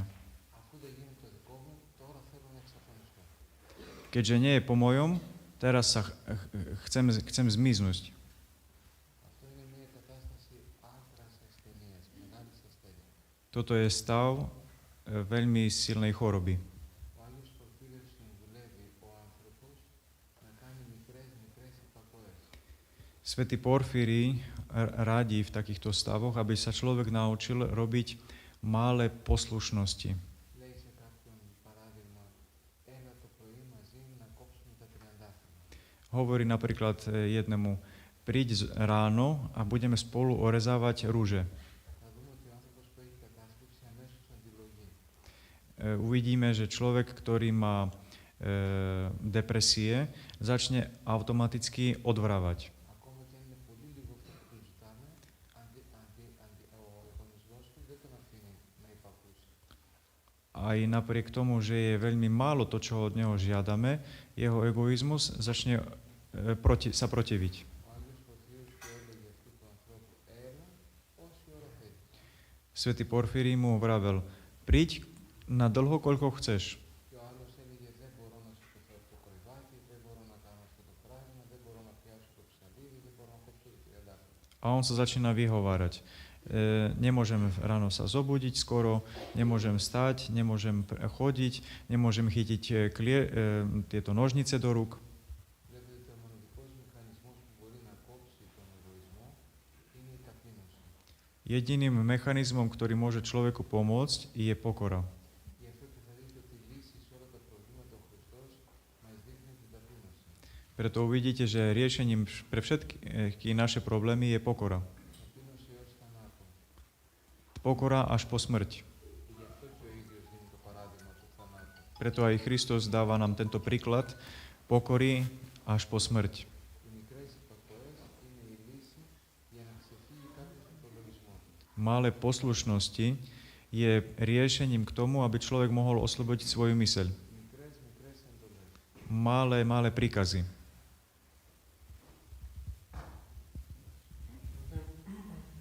Ako sa naučiť, alebo ako získať strach Boží.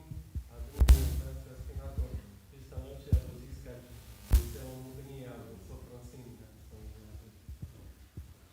Πώς να αποκτήσει άνθρωπος τον φόβο Θεού ή και την σοφροσύνη. Θέλετε εσείς? Πώς να αποκτήσει άνθρωπος τον φόβο Θεού και την σοφροσύνη. Από τη σοφία φόβος Κυρίου.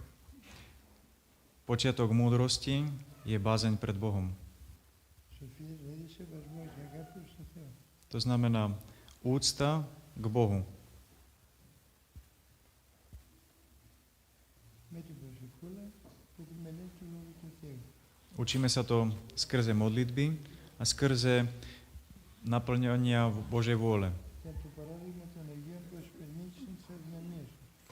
A taktiež príklady životov svätých, ktorí prekonali svoje ja a zamilovali si Krista. Αν μου επιτρέπετε, δεν είναι σημαντικό κάποιος άνθρωπος να κόψει ένα πάθος. Nie je dôležité, aby človek sa zbavil nejakej vášne. Ένα παράδειγμα. Ένα παράδειγμα. Poviem vám jeden príklad. Ένας άνθρωπος, υπάρχουν άνθρωποι σήμερα που δεν τρώνε κρέας, νηστεύουν συνέχεια. Existujú ľudia, ktorí nejedia mäso, Αυτοί οι άνθρωποι, οι vegan, takzvaní vegetariáni, κάνουν μία άσκηση, αλλά δεν κάνουν την άσκηση για το Θεό. robia jednu askézu, ale nerobia ju kvôli Bohu. Επομένως δεν έχουν κόψει ένα πάθος για το χατήρι του Θεού. To znamená, nezbavili sa svojej vášne pre dobro pre chatíry. Για αγάπη για το Θεό. Kvôli Kristovi sa nezbavili svojej vášne. Επομένως εμείς τώρα το πρόβλημά μας δεν είναι να αδειάσουμε από κακές συνήθειες, Našim problémom nie je, aby my sme sa zbavili nejakých svojich zlých návykov, αλλά γεμίσουμε από πολλή αγάπη Θεού. ale aby sme sa naplnili Božou láskou. Αυτό που σας είπα προηγουμένως, να γίνουμε σώοι, ολόκληροι. To, čo som vám hovoril pred chvíľou, aby sme sa stali celistvými. Δεν είναι το πρόβλημα να μην μιλάς στον άλλον, Nie je problém to, že odvrávaš, αλλά να τον αγαπάς τον άλλον. ale cieľom nášho života je, aby sme si ho zamilovali. Αν σταματήσεις και δεν αντιμιλάς, Keď prestaneš odvrávať, μέσα σου δεν έχεις φτάσει να τον αγαπάς, ale vo svojom vnútri ho nemiluješ, πάλι το κενό μένει. vždycky ostáva v tebe prázdno. Πρέπει αυτά τα γραμμάρια, το 1 κιλό εγκέφαλος που έχουμε στο σώμα μας, Musíme teda náš mozog, ktorý máme v hlave, να το χρησιμοποιήσουμε όλο για να έχουμε λογισμούς musíme ho používať celý, aby sme mali myšlienky, που θα μας γεμίσουν από τις αρετές. ktoré nás budú naplňať cnosťami. Αυτό θα μας κάνει ολόκληρο. A toto z nás bude robiť plných, celistvých. Η αγάπη έξω βάλει το φόβο. Δεν είναι.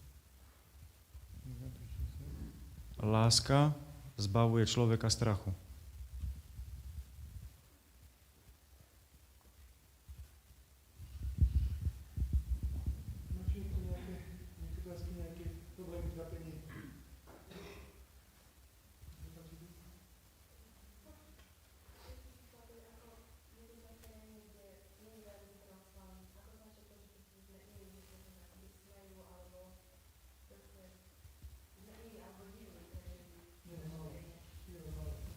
Ζούμε στην χώρα που η Ορθοδοξία είναι μειονότητα Και πολλές φορές μας αντιμετωπίζουν με γέλιο και κοροϊδία.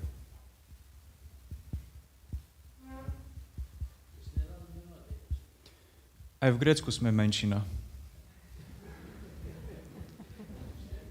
Neveríte tomu?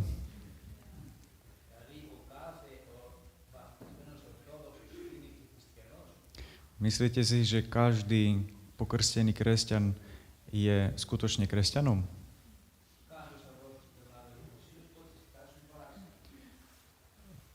Položte na seba znamenie kríža v Grécku a budete vidieť, koľko ľudia sa budú na vás pozerať zvláštne.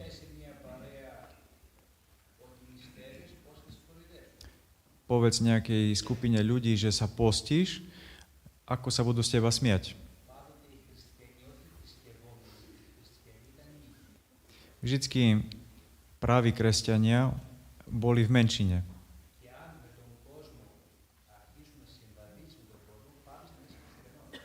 A ak začínaš kráčať spolu s ľuďmi, so svetom, vtedy sa prestávaš stávať kresťanom.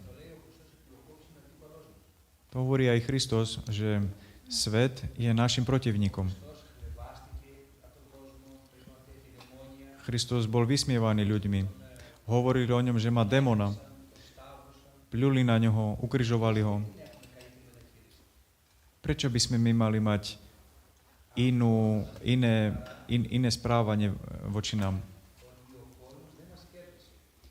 Toto je dôkazom toho, že svet si nás nezískal. A teda musíme sa tešiť tomu, že patríme Kristovi. Ak nás svet príjme medzi seba, to znamená, že sme sa my nejak prispôsobili svetu a sme sa odfarbili z kresťanstva.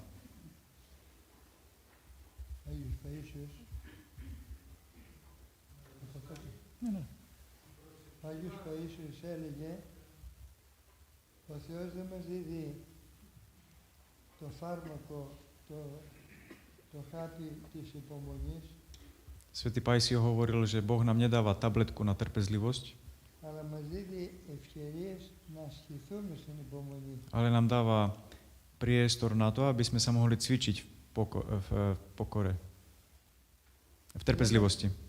Μας δίδει ευκαιρίες να ασκηθούμε στην αγάπη Dáva nám priestor na to, aby sme sa cvičili v láske και να ασκηθούμε και στην ταπείνωση. a aby sme sa cvičili tiež v pokore. Και ο Απόστολος Ιάκωβος στο πρώτο κεφάλαιο της επιστολής του λέει «Πάσαν χαράν υγεία σας αδελφοί μου όταν πειρασμείς περιπέστε ποικίλης». Πολύ μεγάλη χαρά. Apoštol Jakub hovorí, tešte sa, ak máte veľa pokušení, Διότι μέσα στις δυσκολίες ο άνθρωπος ασκείται στην υπομονή. pretože v ťažkostiach sa človek cvičí v trpezlivosti. Και η υπομονή έχει αξία ενώπιον του Θεού. A trpezlivosť má veľkú hodnotu pred Bohom. Άρα αυτοί οι οποίοι μας δίνουν ευκαιρίες για να θυμώσουμε, να οργιστούμε ή για να κακολογήσουμε κι εμείς προσπαθούμε με τη χάρη του Θεού να μην αντιμιλήσουμε και δεχόμεθα υπομονή, είμεθα παιδιά του Θεού. To znamená, ak nás niekto vyzýva k tomu, aby sme sa rozhorčili, aby sme ohovárali, ale my sa zdráhame tomu, to je dôkaz toho, že sme ešte stále deti Božie. Και δεν μπορούμε να ξεπεράσουμε τη δυσκολία δίχως τη βοήθεια του Θεού. A bez Boha nemôžeme túto ťažkosť prekonať. Γιατί ο ίδιος ο Κύριος λέει χωρίς εμού ουδή να σε πει ουδέν. Pretože sám Kristus hovorí, že bezo mňa nemôže robiť nič. Και στη Θεία Λειτουργία και στις ακολουθίες λέμε τα καλά και συμφέροντα τις πηχές ημών παρά του Κυρίου του σώμεθα. A na liturgii hovoríme všetko potrebné a užitočné pre naše spásu. Και λέμε εμείς να μας δώσεις. Παράσχου Κύριου. Prosíme Boha, podaj Hospody. Επομένως τον καθένα από εμάς προκειμένου να σωθούμε δίδει αυτό που ωφελεί στην ψυχή μας. Preto aj Boh nám dáva v našom živote to, čo je potrebné pre spásu našej duše. Αρκεί εμείς να το δεχόμαστε ευχαρίστως. Stačí len, aby my sme to všetko prijímali s radosťou.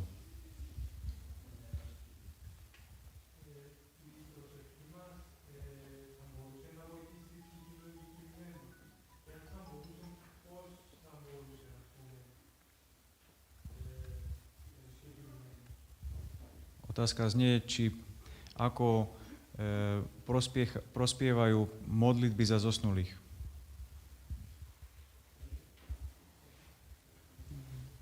Πώς ωφελούν οι προσευχές για τους κεκοιμημένους. Ο Άγιος Παΐσιος έλεγε ότι πολλοί ωφελούνται οι ψυχές των κεκοιμημένων από τις προσευχές της δικές μας, των ζωντανών. Svätý Pajsi hovoril, že veľmi pomáha zosnulým, ak sa za nich cirkev modlí. Όπως οι φυλακισμένοι θέλουν κάποια παρηγοριά από τους ανθρώπους που είναι απ' έξω, Rovnako ako tí, ktorí sú vo väzení, chcú útechu od tých, ktorí sú slobodní, είτε ένα λόγο, είτε ένα γράμμα, είτε ένα δώρο. či slovom, či nejakým listom, alebo nejakým darčekom. Γι' αυτό βλέπουμε ότι η Εκκλησία πάντοτε μνημονεύει τους κεκοιμημένους Preto vidíme, že cirkev sa neustále modlí za zosnulých, και μετά τη σφάγια και με τα μνημόσυνα či cez panichídy, či cez zádušné soboty. και πολλοί ωφελούνται ακόμη οι ψυχές και από τις ελεημοσύνες που κάνουμε για την ψυχή, για τις ψυχές των κεκοιμημένων. A rovnako veľkú útechu pre duše sú aj milodary, ktoré vykonávame v mene týchto zosnulých.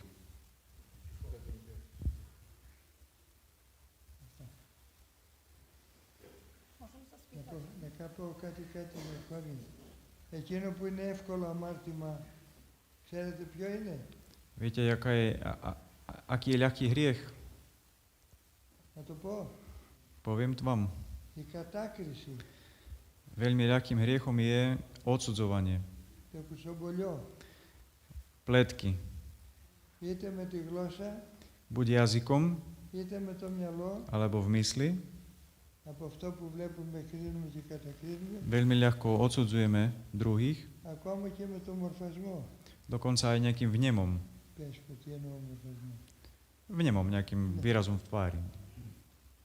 Επομένως, συνεχώς αμαρτάνουμε με αυτή την κρίση και κατάκριση Neustále odsudzujeme druhých και χωρίς να το καταλαβούμε απομακρυνόμαστε από την αγάπη του Θεού a bez toho, aby sme si to uvedomovali, sa vzdialujeme od lásky Božej.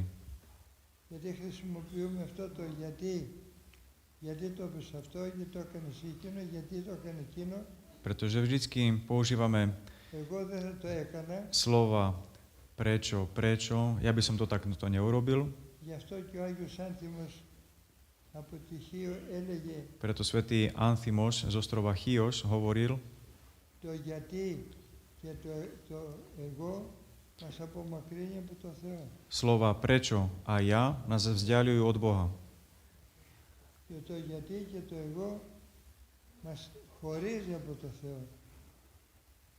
Μας χωρίζει, μας απομακρύνει. To pomene. Γι' αυτό το λόγο πόσο προσεκτικοί οφείλουμε να είμαστε, αυτό που λέει και στο 33 ψαλμό. Πάυσον τη γλώσσα σου από κακού και χείλη σου του μη λαλείς εδόλων. Preto musíme byť veľmi opatrní a držať sa slov z 33. žalmu, aby sme prestali hovoriť zle a myslieť podlo. Έκλεινα από κακού και πίσω αγαθών. Stráň sa zlého a tvor dobre. Ζήτησαν ειρήνη και δίωξαν αυτήν. Žiadaj pokoj a vyhľadávaj mier.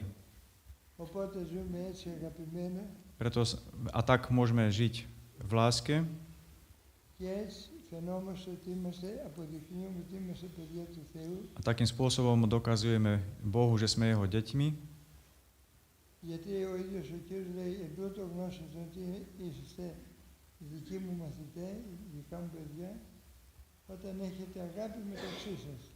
pretože aj Kristus povedal, že Ak máte medzi sebou lásku, tak dokazujete, že ste mojimi.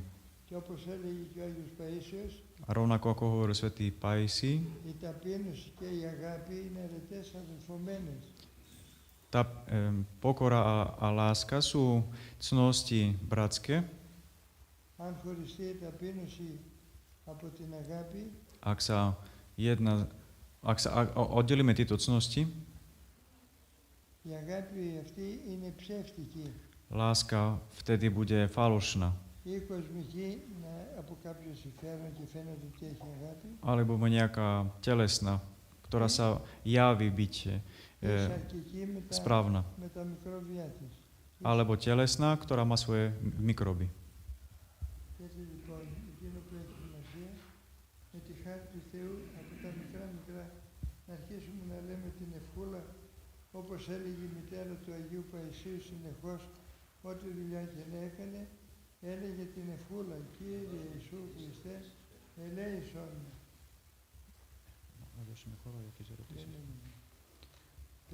Je potrebné sa učiť modlitbe tak, ako hovorila aj matka starca Paisia. Vždycky sa neustále modlila. Και από αυτή την Αγία συμπεριφορά που είχε, και ο πατήρ Παΐσιος έμαθε να λέει την προσευχή από μικρό παιδί. A starec Paisi hovoril, že ja som sa naučil modliť od svojej mamy. Και εκφράστηκε η αγάπη του προς το Θεό. A tak sa jeho život snažil túžiť po Bohu. Ja by som sa chcela spýtať, čo poradiť žene, ktorá žije s alkoholikom, alebo či má ostať zotrvať v tom s tými deťmi, alebo má odísť, alebo ako sa má spraviť. Τι θα συμβουλεύατε μια γυναίκα η οποία ζει με έναν αλκοολικό? Να παραμείνει μαζί του?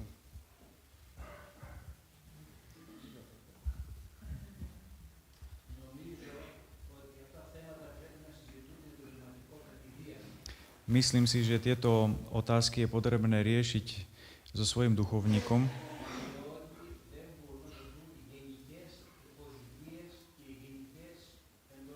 Nemôžeme nejak zovšeobecniť odpoveď na túto otázku. Každý prípad je potrebné skúmať osobitne.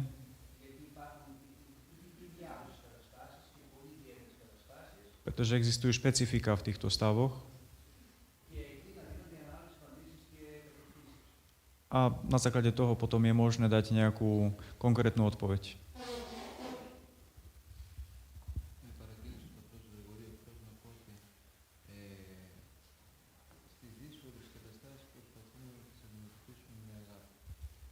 Vždycky takéto stavy je potrebné im čeliť s láskou.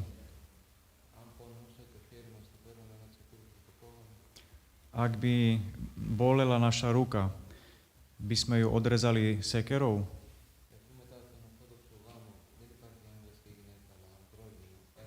Ale keďže v pravoslavnom ponímaní manželstva neexistuje muž a žena, ale existuje jedno telo,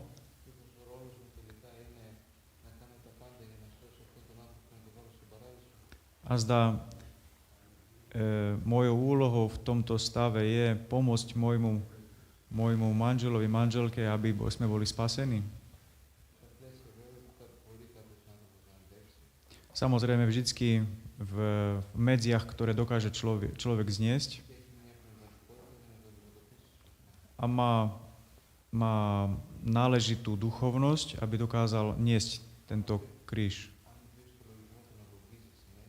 Ak prestaneme reptať,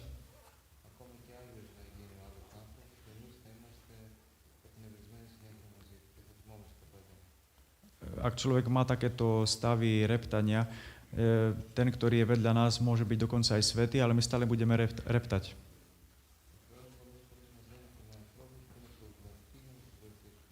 Častokrát nás Boh spája s ľuďmi, ktorí sú problematickí, aby sme im pomohli.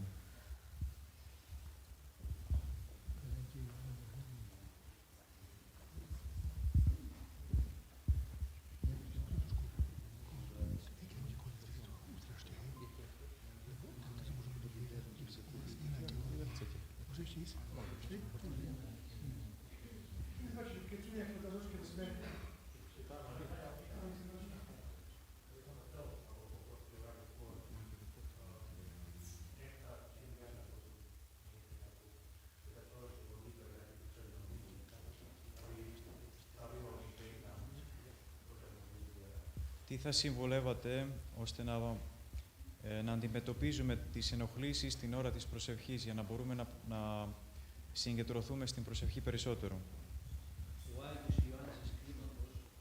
Svätý Ján, ktorý napísal dielo Lestvica,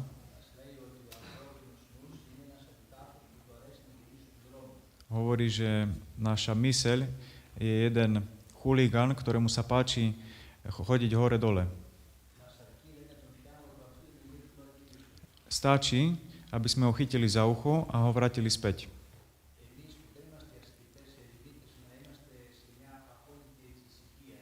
My, keďže nie sme skúsení pustovníci, aby sme dokázali žiť v pokoji, sme naplnení rôznymi povinnosťami každodenného života.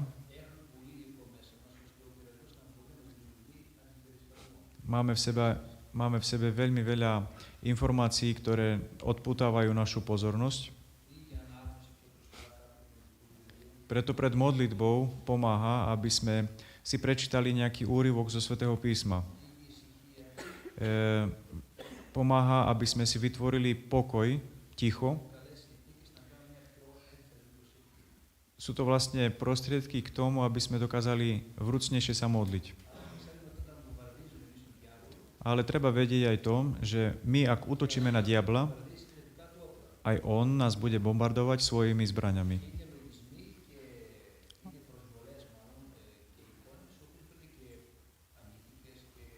Sú to myšlienky, sú to útoky diabla, ktoré môžu byť hriešne, môžu byť rúhavé, rôznymi spôsobmi. Netreba však ustupovať a treba sa modliť. Na modlitbu neexistuje nejaký učiteľ.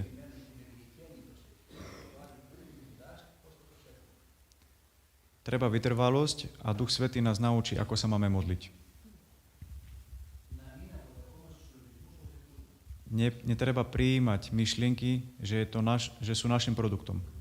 Toto je najdôležitejšie.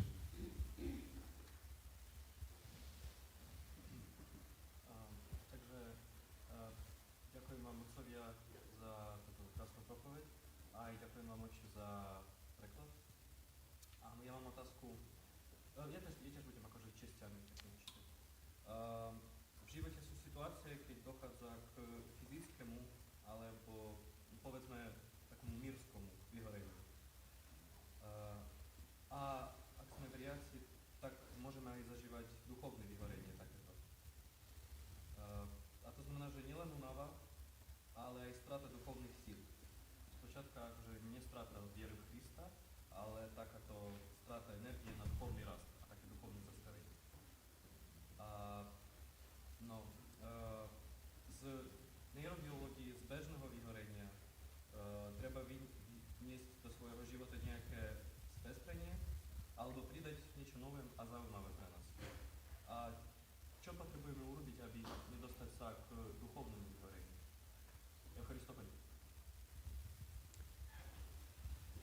Πολλές φορές ο άνθρωπος αντιμετωπίζει μια απογοήτευση από τη ζωή και πώς να αντιμετωπίσουμε αυτή την απογοήτευση, είτε είναι κοσμική είτε είναι πνευματική, πώς να αντιμετωπίσουμε την πνευματική απογοήτευση ώστε να μην φτάσουμε σε κάποια δυσάρεστες εξελίξεις.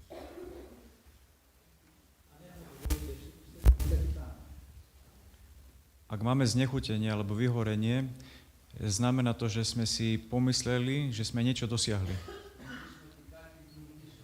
Máme ten pocit, že sme niečo vytvorili.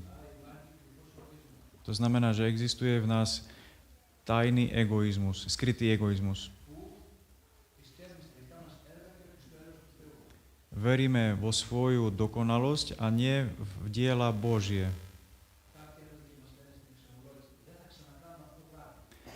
Niektorí ľudia nám pri spovedi hovoria, že znova nebudeme robiť túto vec.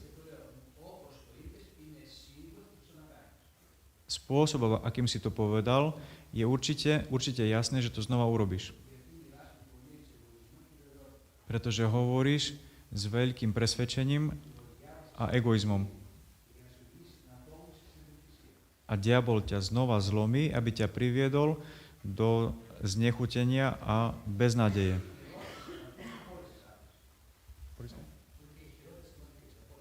A to, že človek sa nachádza v beznádeji, je najväčší hriech. Pretože v tomto stave nás zotročuje diabol. Cez Božiu blahodať ja sa budem snažiť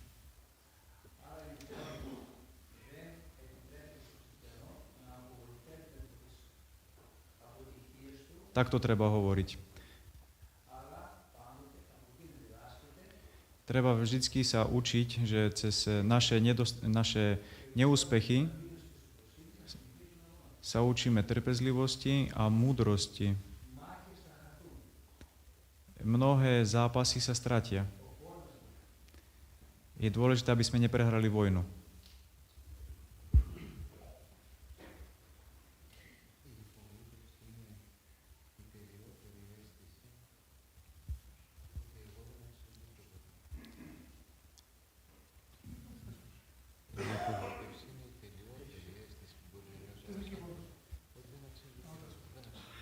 Znechutenie je ten najdokonalejší pocit, že som nehodný pred Bohom.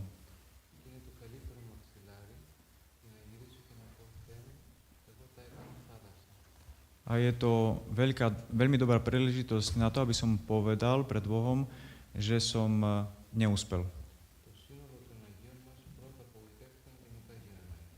Spoločenstvo svätých najprv boli znechutení a tak sa stali svätými.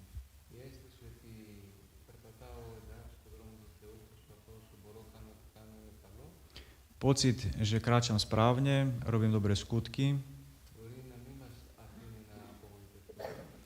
môže byť dôsledkom toho, že nebudeme znechutení,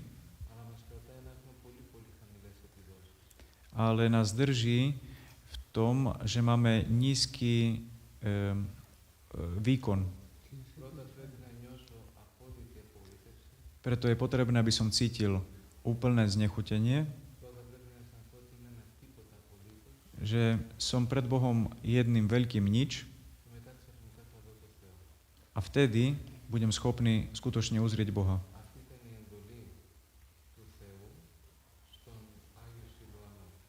Toto bolo prikázanie, ktoré Boh dal svätému Siluánovi,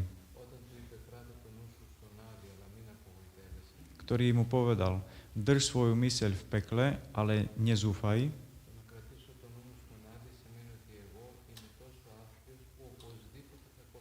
Čo to znamená držať myseľ v pekle? Že ja som hriešný a určite sa pre moje hriechy ocitnem v pekle.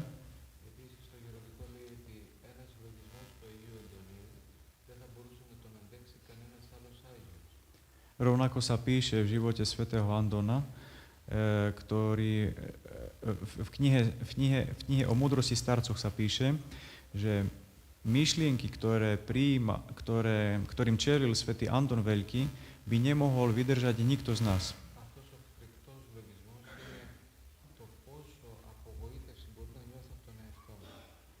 Najhoršou myšlienkou je, ako veľmi môžem sám seba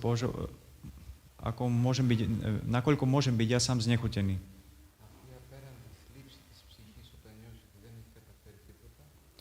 Táto neohraničenosť v smútku, že som nedokonalý pred Bohom, že som nič dobre nevykonal,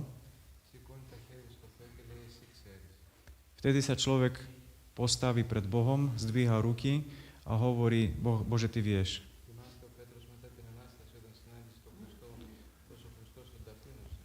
Pamätáte si, keď po vzkriesení apoštol Peter stretol Krista, ako Kristus ho pokoril?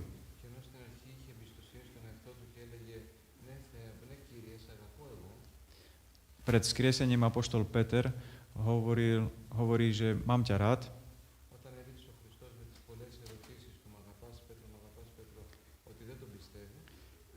A keď po vzkriesení sa ho Kristus pýta, či ma ľúbiš, miluješ ma,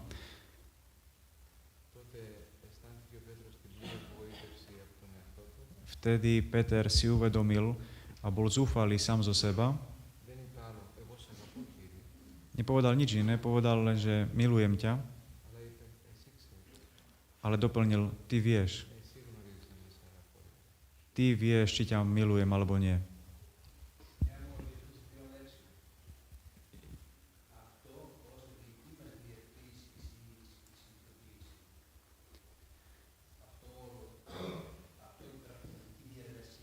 Tento duchovný postup musí byť našim uvedomením si. A to dáva človeku radosť a pokoj. Nech to nie je pokušením diabla, ktorý sa snaží zasiať do našej duše beznádej a zúfalstvo. Spomínam si na svoje hriechy, aby som sa viac pokoril pred Bohom.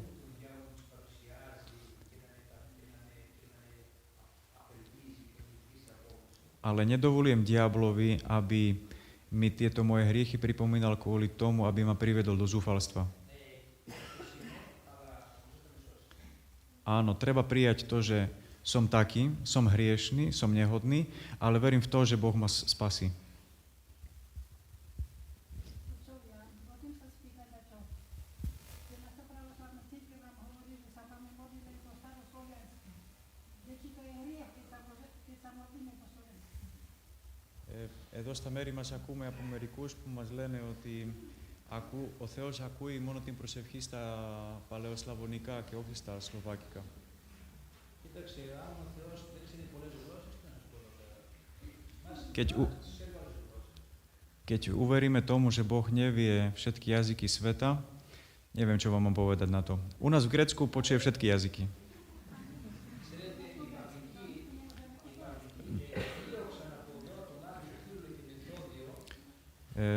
Rímskokatolíci vyhnali odtiaľ Cyrila Metoda a ich učeníkov, pretože vytvorili jazyk pre Slovanov a napísali Sväté písmo v tomto jazyku. Kdežto Latinci si mysleli, že iba 3 jazyky sú hodné na oslavu Boha. Latinský, židovský a grécky. Jazyky, ktorými bol napísaný nápis na kríži. A tak vytvorili herezu trojazyčníkov.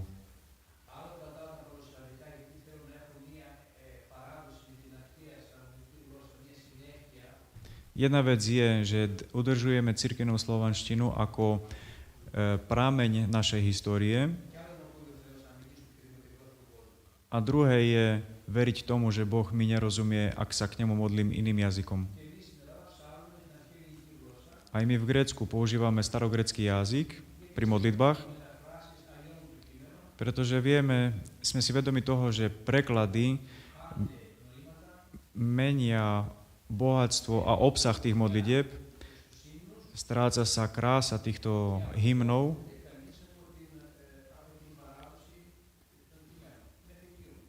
ale iba potiaľ.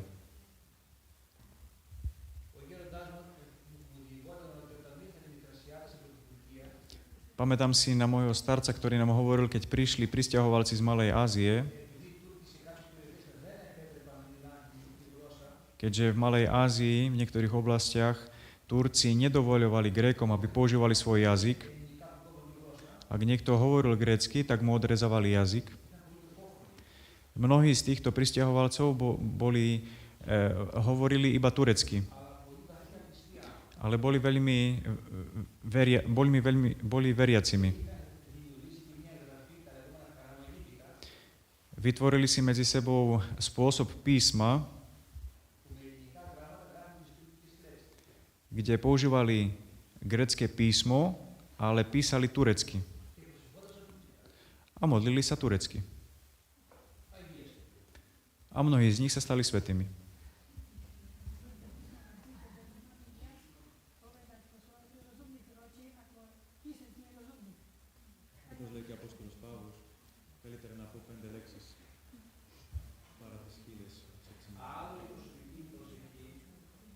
Pozrite, treba rozlišovať aj iné je moja osobná modlitba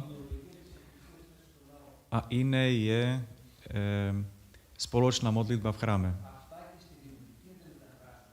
Keby sme to preložili do súčasného jazyka, človek nemôže pochopiť celú tú hĺbku týchto textov.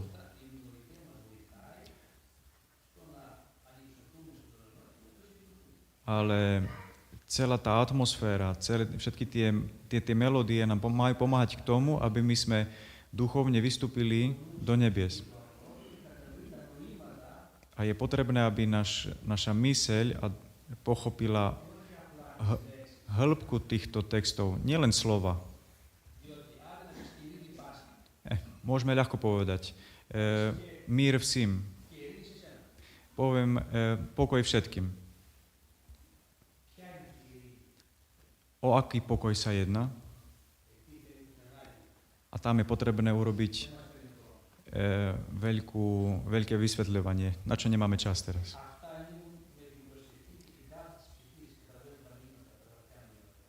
Treba, aby sme prehlbovali, nie len chápali texty.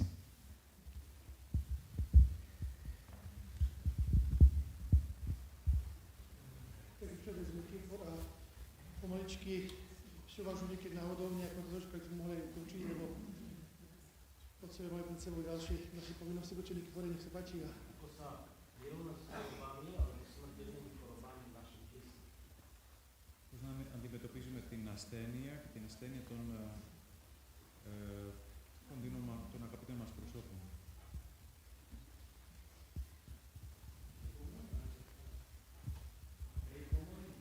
Skrze trpezlivosť. Niečo povedal otec Palama pred chvíľou. Boh nám dáva príležitosti, aby sme dokázali, že to, čo hovoríme, či to dokážeme aj uplatniť vo svojom živote.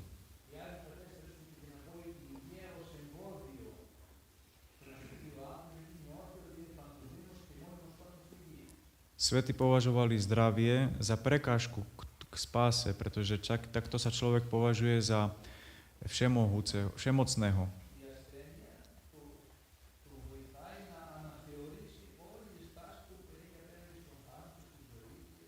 Nemoc nám pomáha, aby sme lepšie pochopili svoj postoj pred Bohom.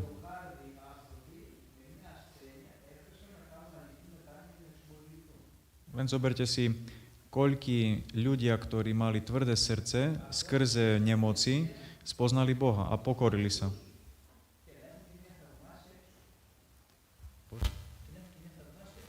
A to nám vlastne pomáha k tomu, aby sme mali dobrý prechod do večnosti.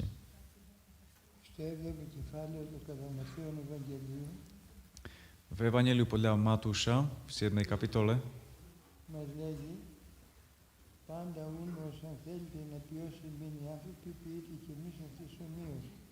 hovorí, to, čo chcete, aby robili iní vám, robte aj vy im. Ak by sme my boli chorí, ako by sme chceli, aby sa ľudia k nám správali?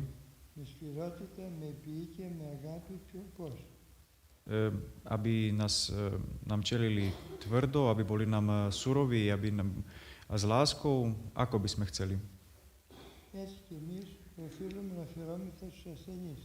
Tak je potrebné aj, aby my sme sa chovali k našim nemocným.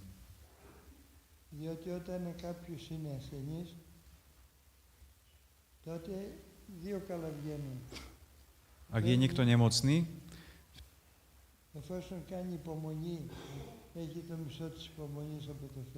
z toho vyplývajú dve blaha. Učí sa trpezlivosti a tí, ktorí sa o neho starajú s trpezlivosťou a láskou, Boh im dáva odplatu za ich trpezlivosť. To znamená,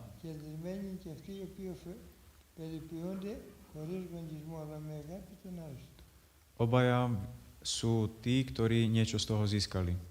Získavajú odplatu za trpezlivosť. Γι' αυτό ο Θεός μας δίδει αυτά τα οποία ωφελούν στην ψυχή μας, στην ψυχή του καθενός. Preto Boh vie, akým spôsobom nás navštevuje, aby sme mali z toho úžitok vo svojom živote. Αυτό. Ešte možno jednu, ako už je taká, viem, že nič sa nedieje náhodou a že ste tu tesne pred postom je veľmi obohacujúce pre väčšinu Slovenska. Ale moja otázka je, Πιστεύω ότι τίποτα δεν γίνεται τυχαία και ότι βρίσκεστε εδώ πριν την Σιρακοστή. tie prednášky dnes tu, tak sa chcem spýtať, ako sa vám páčilo tu naše Slovensko, skôr vám naučili, lebo ja nie na ktorých doriete, že oni tu boli, ale skôr na otcov a že čo si vy odnášate. Θα ήθελα να σας ρωτήσω, με τόσες συναντήσεις και συνάξεις που κάνατε με το λαό μας, τι αποκομίσατε εσείς από αυτήν την επίσκεψη. Δεν ρωτάω τον πατέρα Γρηγόρη, γιατί αυτός είναι δικός μας άνθρωπος του σπιτιού. Ναι.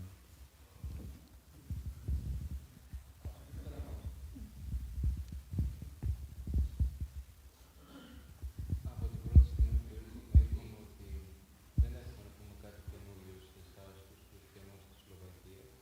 Od prvého momentu, keď sme prišli a začali sme hovoriť, prizvukujeme, že sme neprišli vám povedať niečo nové, Γιατί οι κληρικοί και οι λαϊκοί έχουν σπουδάσει την ίδια θεολογία, pretože aj vaši kňazi a aj vaši laici tiež študujú rovnakú teológiu ako my.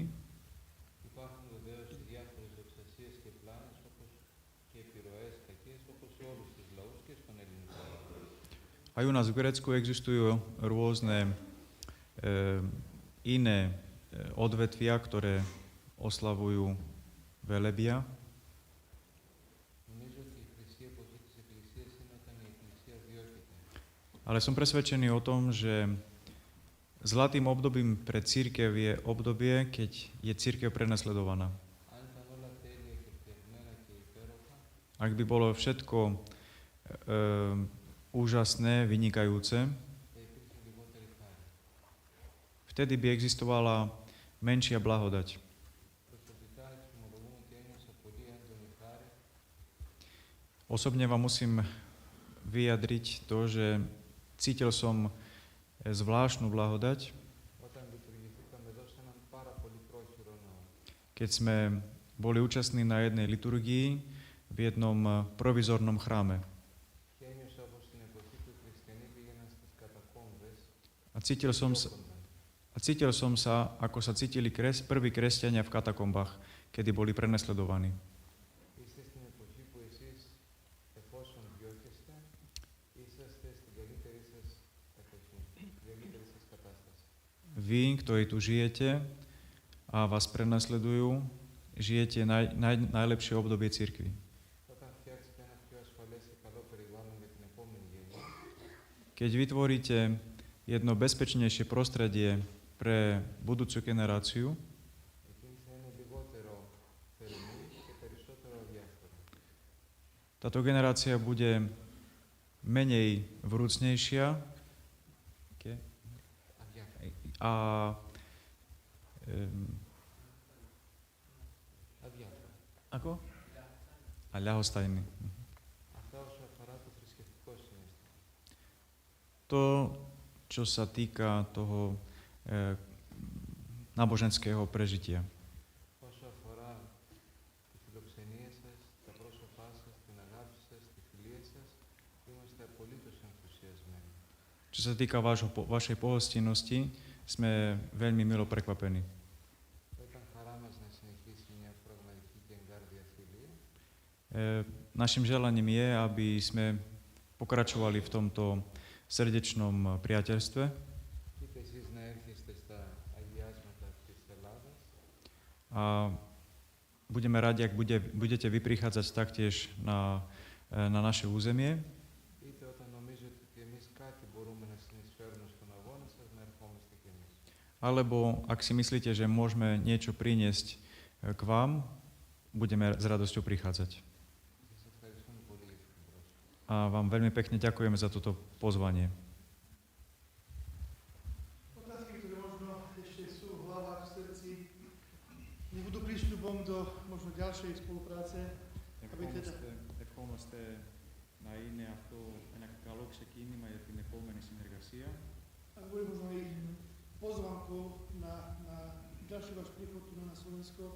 A to θεωρούσαμε και αυτό μια πρόσκληση για την Či v επόμενη takom rozsahu, συνεργασία. ako bolo to teraz, je teda od Bratislava až po Sobrance v podstate cez celé Slovensko ste prišli, takže Είτε σε αυτή την εμβέλεια όπως το ξεκινήσαμε φέτος, από την Βρατισλάβα μέχρι την Ανατολή. ide svoje otázky, pripravujte, držte ich v srdci, v mysli a keď počas roka nesmiete na nich odpovedať, potom pri ďalšom možno príchode otcov, teda snáď budú povedané.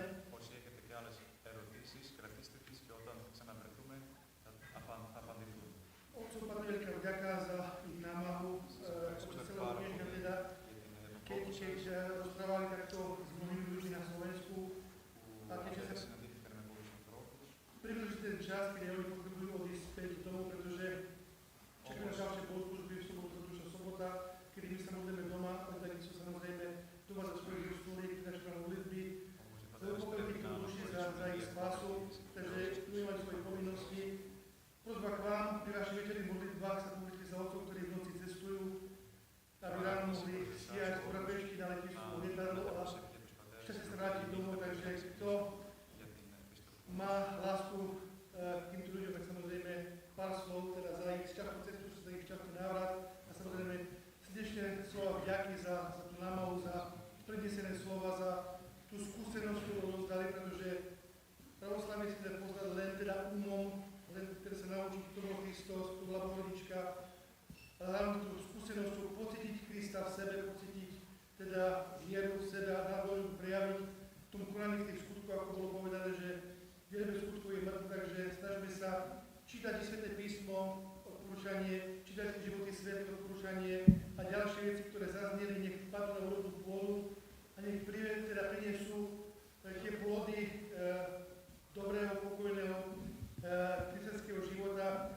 Samozrejme, tých cností, ktoré bolo hovorené o pokoji kresťanského, pretože to je potrebné i v tých dňoch, ktoré prídu teda z tejto veľkého postu. Ešte raz srdečná vďaka, otcovia, vám za vašu účasť. Samozrejme, že ste unavení a i Kristus, keď teda poučoval potom nakrenil národ, takže naša farma si pripravila malé občerstvenie, takže budú zhrnúť pri dverách.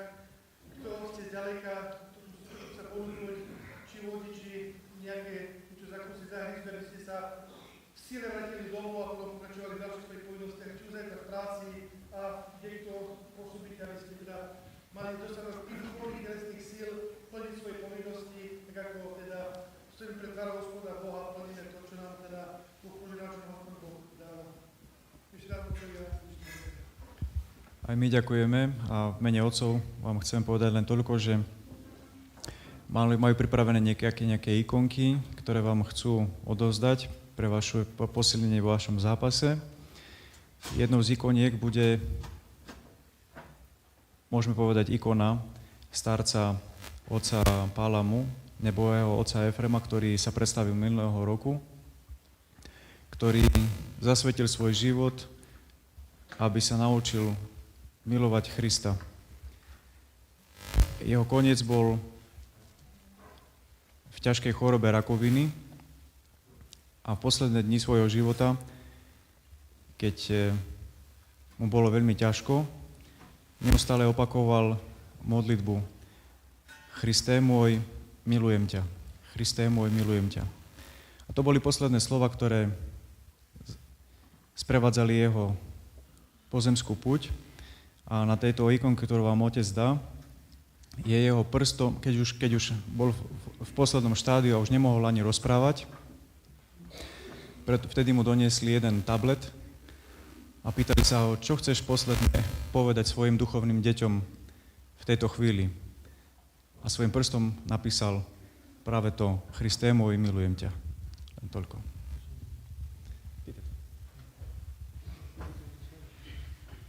Chceme vám zaželať aj úspešný, Bohom požehnaný pôst, veľký pôst. Aby sme mali všetci dobré pokánie.